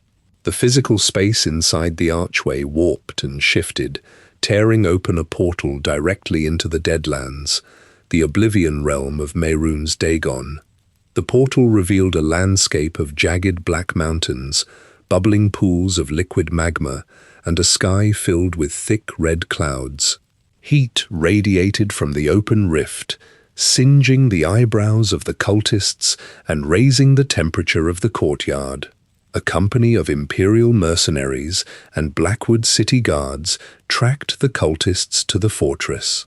The mercenaries wore heavy chainmail and carried steel broadswords, while the local guards held wooden shields painted with the crest of Leawin. The soldiers charged up the dirt ridge and clashed with the waking flame cultists. Steel blades struck iron daggers, creating sharp metallic ringing sounds. Blood sprayed across the dry dirt of the courtyard, and bodies clad in red robes and steel armor collapsed onto the ground. Vandacia bypassed the physical combat surrounding him and grabbed Destron by the iron chains. The counselor raised his ceremonial dagger and plunged the steel blade directly into the chest of the young man. Destron's body released a massive shockwave of pure orange energy. The blast knocked the mercenaries and the cultists off their feet, scattering their weapons across the dirt. Vandacia absorbed the raw Daedric power flowing from the fatal wound. His physical body expanded in size, and his skin turned a deep, burnt red. He swung his heavy staff and crushed the wooden shields of the attacking guards, shattering their arm bones and throwing them across the courtyard. The surviving mercenaries regrouped, locked their remaining shields together, and pushed forward. They thrust their steel swords and iron-tipped spears directly into Vandacia's enlarged body. A mercenary spellcaster directed a concentrated beam of freezing ice magic at the counselor's legs, shattering his kneecaps and dropping his massive frame to the dirt. The soldiers drove their blades through his chest, finally stopping his physical movements. Through the open obsidian portal, the colossal physical form of Mehrunes Dagon stepped toward the boundary between the realms. The Daedric prince possessed 4 massive, muscular arms and dark red skin covered in black iron plates. He carried a gigantic battle axe forged from dark metal and slammed the weapon against the edges of the portal, widening the stone archway. His heavy, clawed feet stepped onto the dirt of the courtyard, crushing the bodies of the fallen cultists. Sombria, the surviving ambition, broke free from her iron chains. She focused her own glowing orange runes and directed her magical energy directly at the black obsidian blocks forming the portal. Her power struck the stones, shattering the archway into thousands of fragmented pieces. The portal collapsed instantly, severing the connection to the Deadlands and completely removing Mehrunes Dagon from the physical realm of Tamriel. The mercenaries wiped the blood from their steel blades, strapped their weapons to their leather belts, and marched down the dirt ridge, directing their heavy boots westward toward the wooden docks of the Abyssian Sea. The three alliances collapsed, completely exhausting their treasuries and emptying their armories. The remaining kings and queens of Tamriel retreated behind their thick stone walls, completely isolating their provinces from the ruined center of the continent. The physical roads leading into Cyrodiil cracked under the harsh winter freezes and flooded during the spring thaws, turning into impassable muddy tracks. The imperial city sat empty, its white marble walls blackened by the soot of constant siege fires. Warlords wearing rusted chainmail and carrying dented iron broadswords occasionally marched small bands of mercenaries into the capital, taking physical control of the ruined white gold tower for a few weeks before rival bands broke down the wooden barricades and slaughtered them in the courtyards.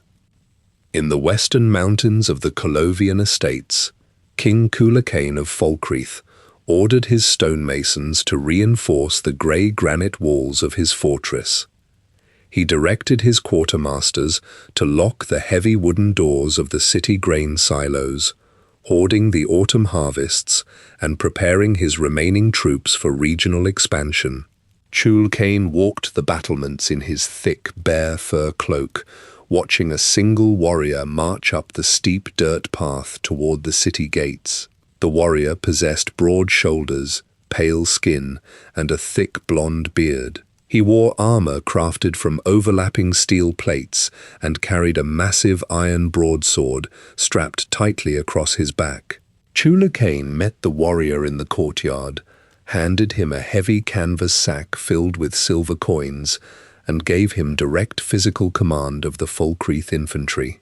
The warrior, named Hjalti Earlybeard, marched the Colovian soldiers out of the high mountains and onto the rocky plains of the Reach. The Reachman tribes occupied the ancient fortress of Old Herolden, standing on the high, unhewn boulder walls wearing cured wolf hides.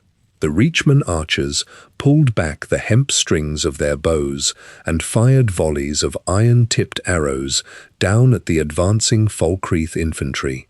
The Colovian soldiers locked their heavy wooden shields together, catching the arrows in the thick timber. Hjalti Earlybeard walked directly to the front of the shield wall and planted his heavy iron-shod boots into the dirt.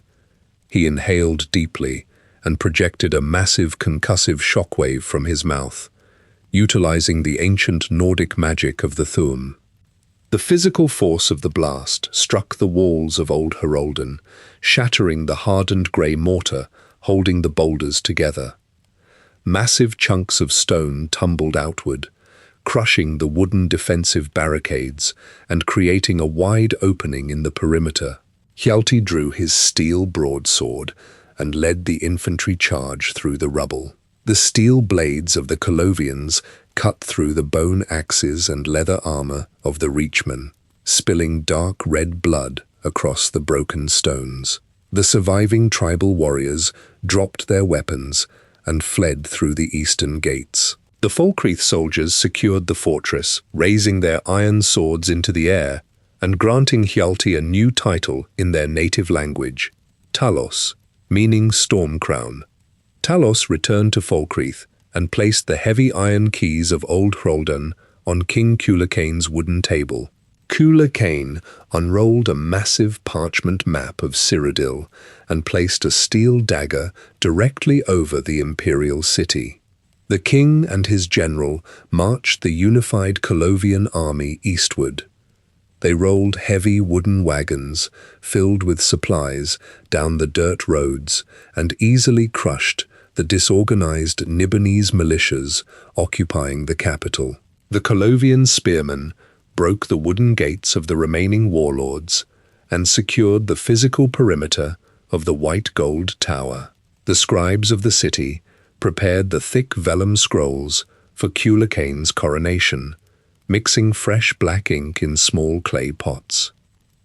The night before the ceremony, assassins wearing boiled black leather slipped past the Colovian sentries. They carried thin steel daggers coated in viscous green poison. The assassins entered the royal bedchambers and drove their poisoned blades directly into King Cuchulainn's chest, killing him instantly on the velvet sheets. The killers then moved to the adjoining rooms and found Talos. They swung their steel blades, and one sharp edge sliced directly across Talos's throat, severing his vocal cords and permanently destroying his physical ability to use the thu'um. Blood poured down Talos's neck, but he drew his broadsword and swung the heavy steel blade, severing the limbs of the attackers and dropping their bodies onto the marble floor. Talos walked into the throne room, holding a blood-soaked linen cloth against his neck. The surviving generals and imperial scribes looked at the dead king and then at the bleeding warrior. The scribes dipped their brass quills into the ink and recorded Talos as the new emperor, writing the imperial name Tiber Septim onto the official ledgers. Tiber Septim took the heavy iron crown intended for Cuchulainn and placed it upon his own head. He sat down on the red glass of the ruby throne, physically establishing the Septim dynasty and pointing his steel sword outward toward the remaining independent provinces of Tamriel. Tiber Septim stood on the white marble balconies of the white gold tower and watched his newly formed imperial legions assemble in the courtyard below. Blacksmiths throughout the city stood before brick forges, hammering red-hot iron ingots into straight broadswords and shaping steel plates over rounded anvils. The soldiers strapped standard-issue chainmail over red leather tunics and picked up heavy rectangular wooden shields rimmed with solid iron. Septim mounted his armored warhorse and led the massive infantry columns eastward along the dirt roads. The soldiers marched in tight formations, their iron-shod boots kicking up thick clouds of brown dust as they approached the volcanic borders of Morrowind. The Dunmer warriors of House Redoran stood in the narrow mountain passes, wearing heavy armor crafted from the molded skulls of giant insects and gripping long iron claymores.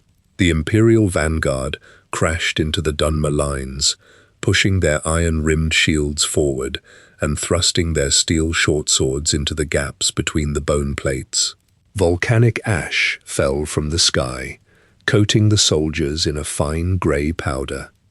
The physical combat dragged on for weeks, staining the dark volcanic rock with thick red blood and filling the narrow ravines with broken steel weapons and shattered chitin armor.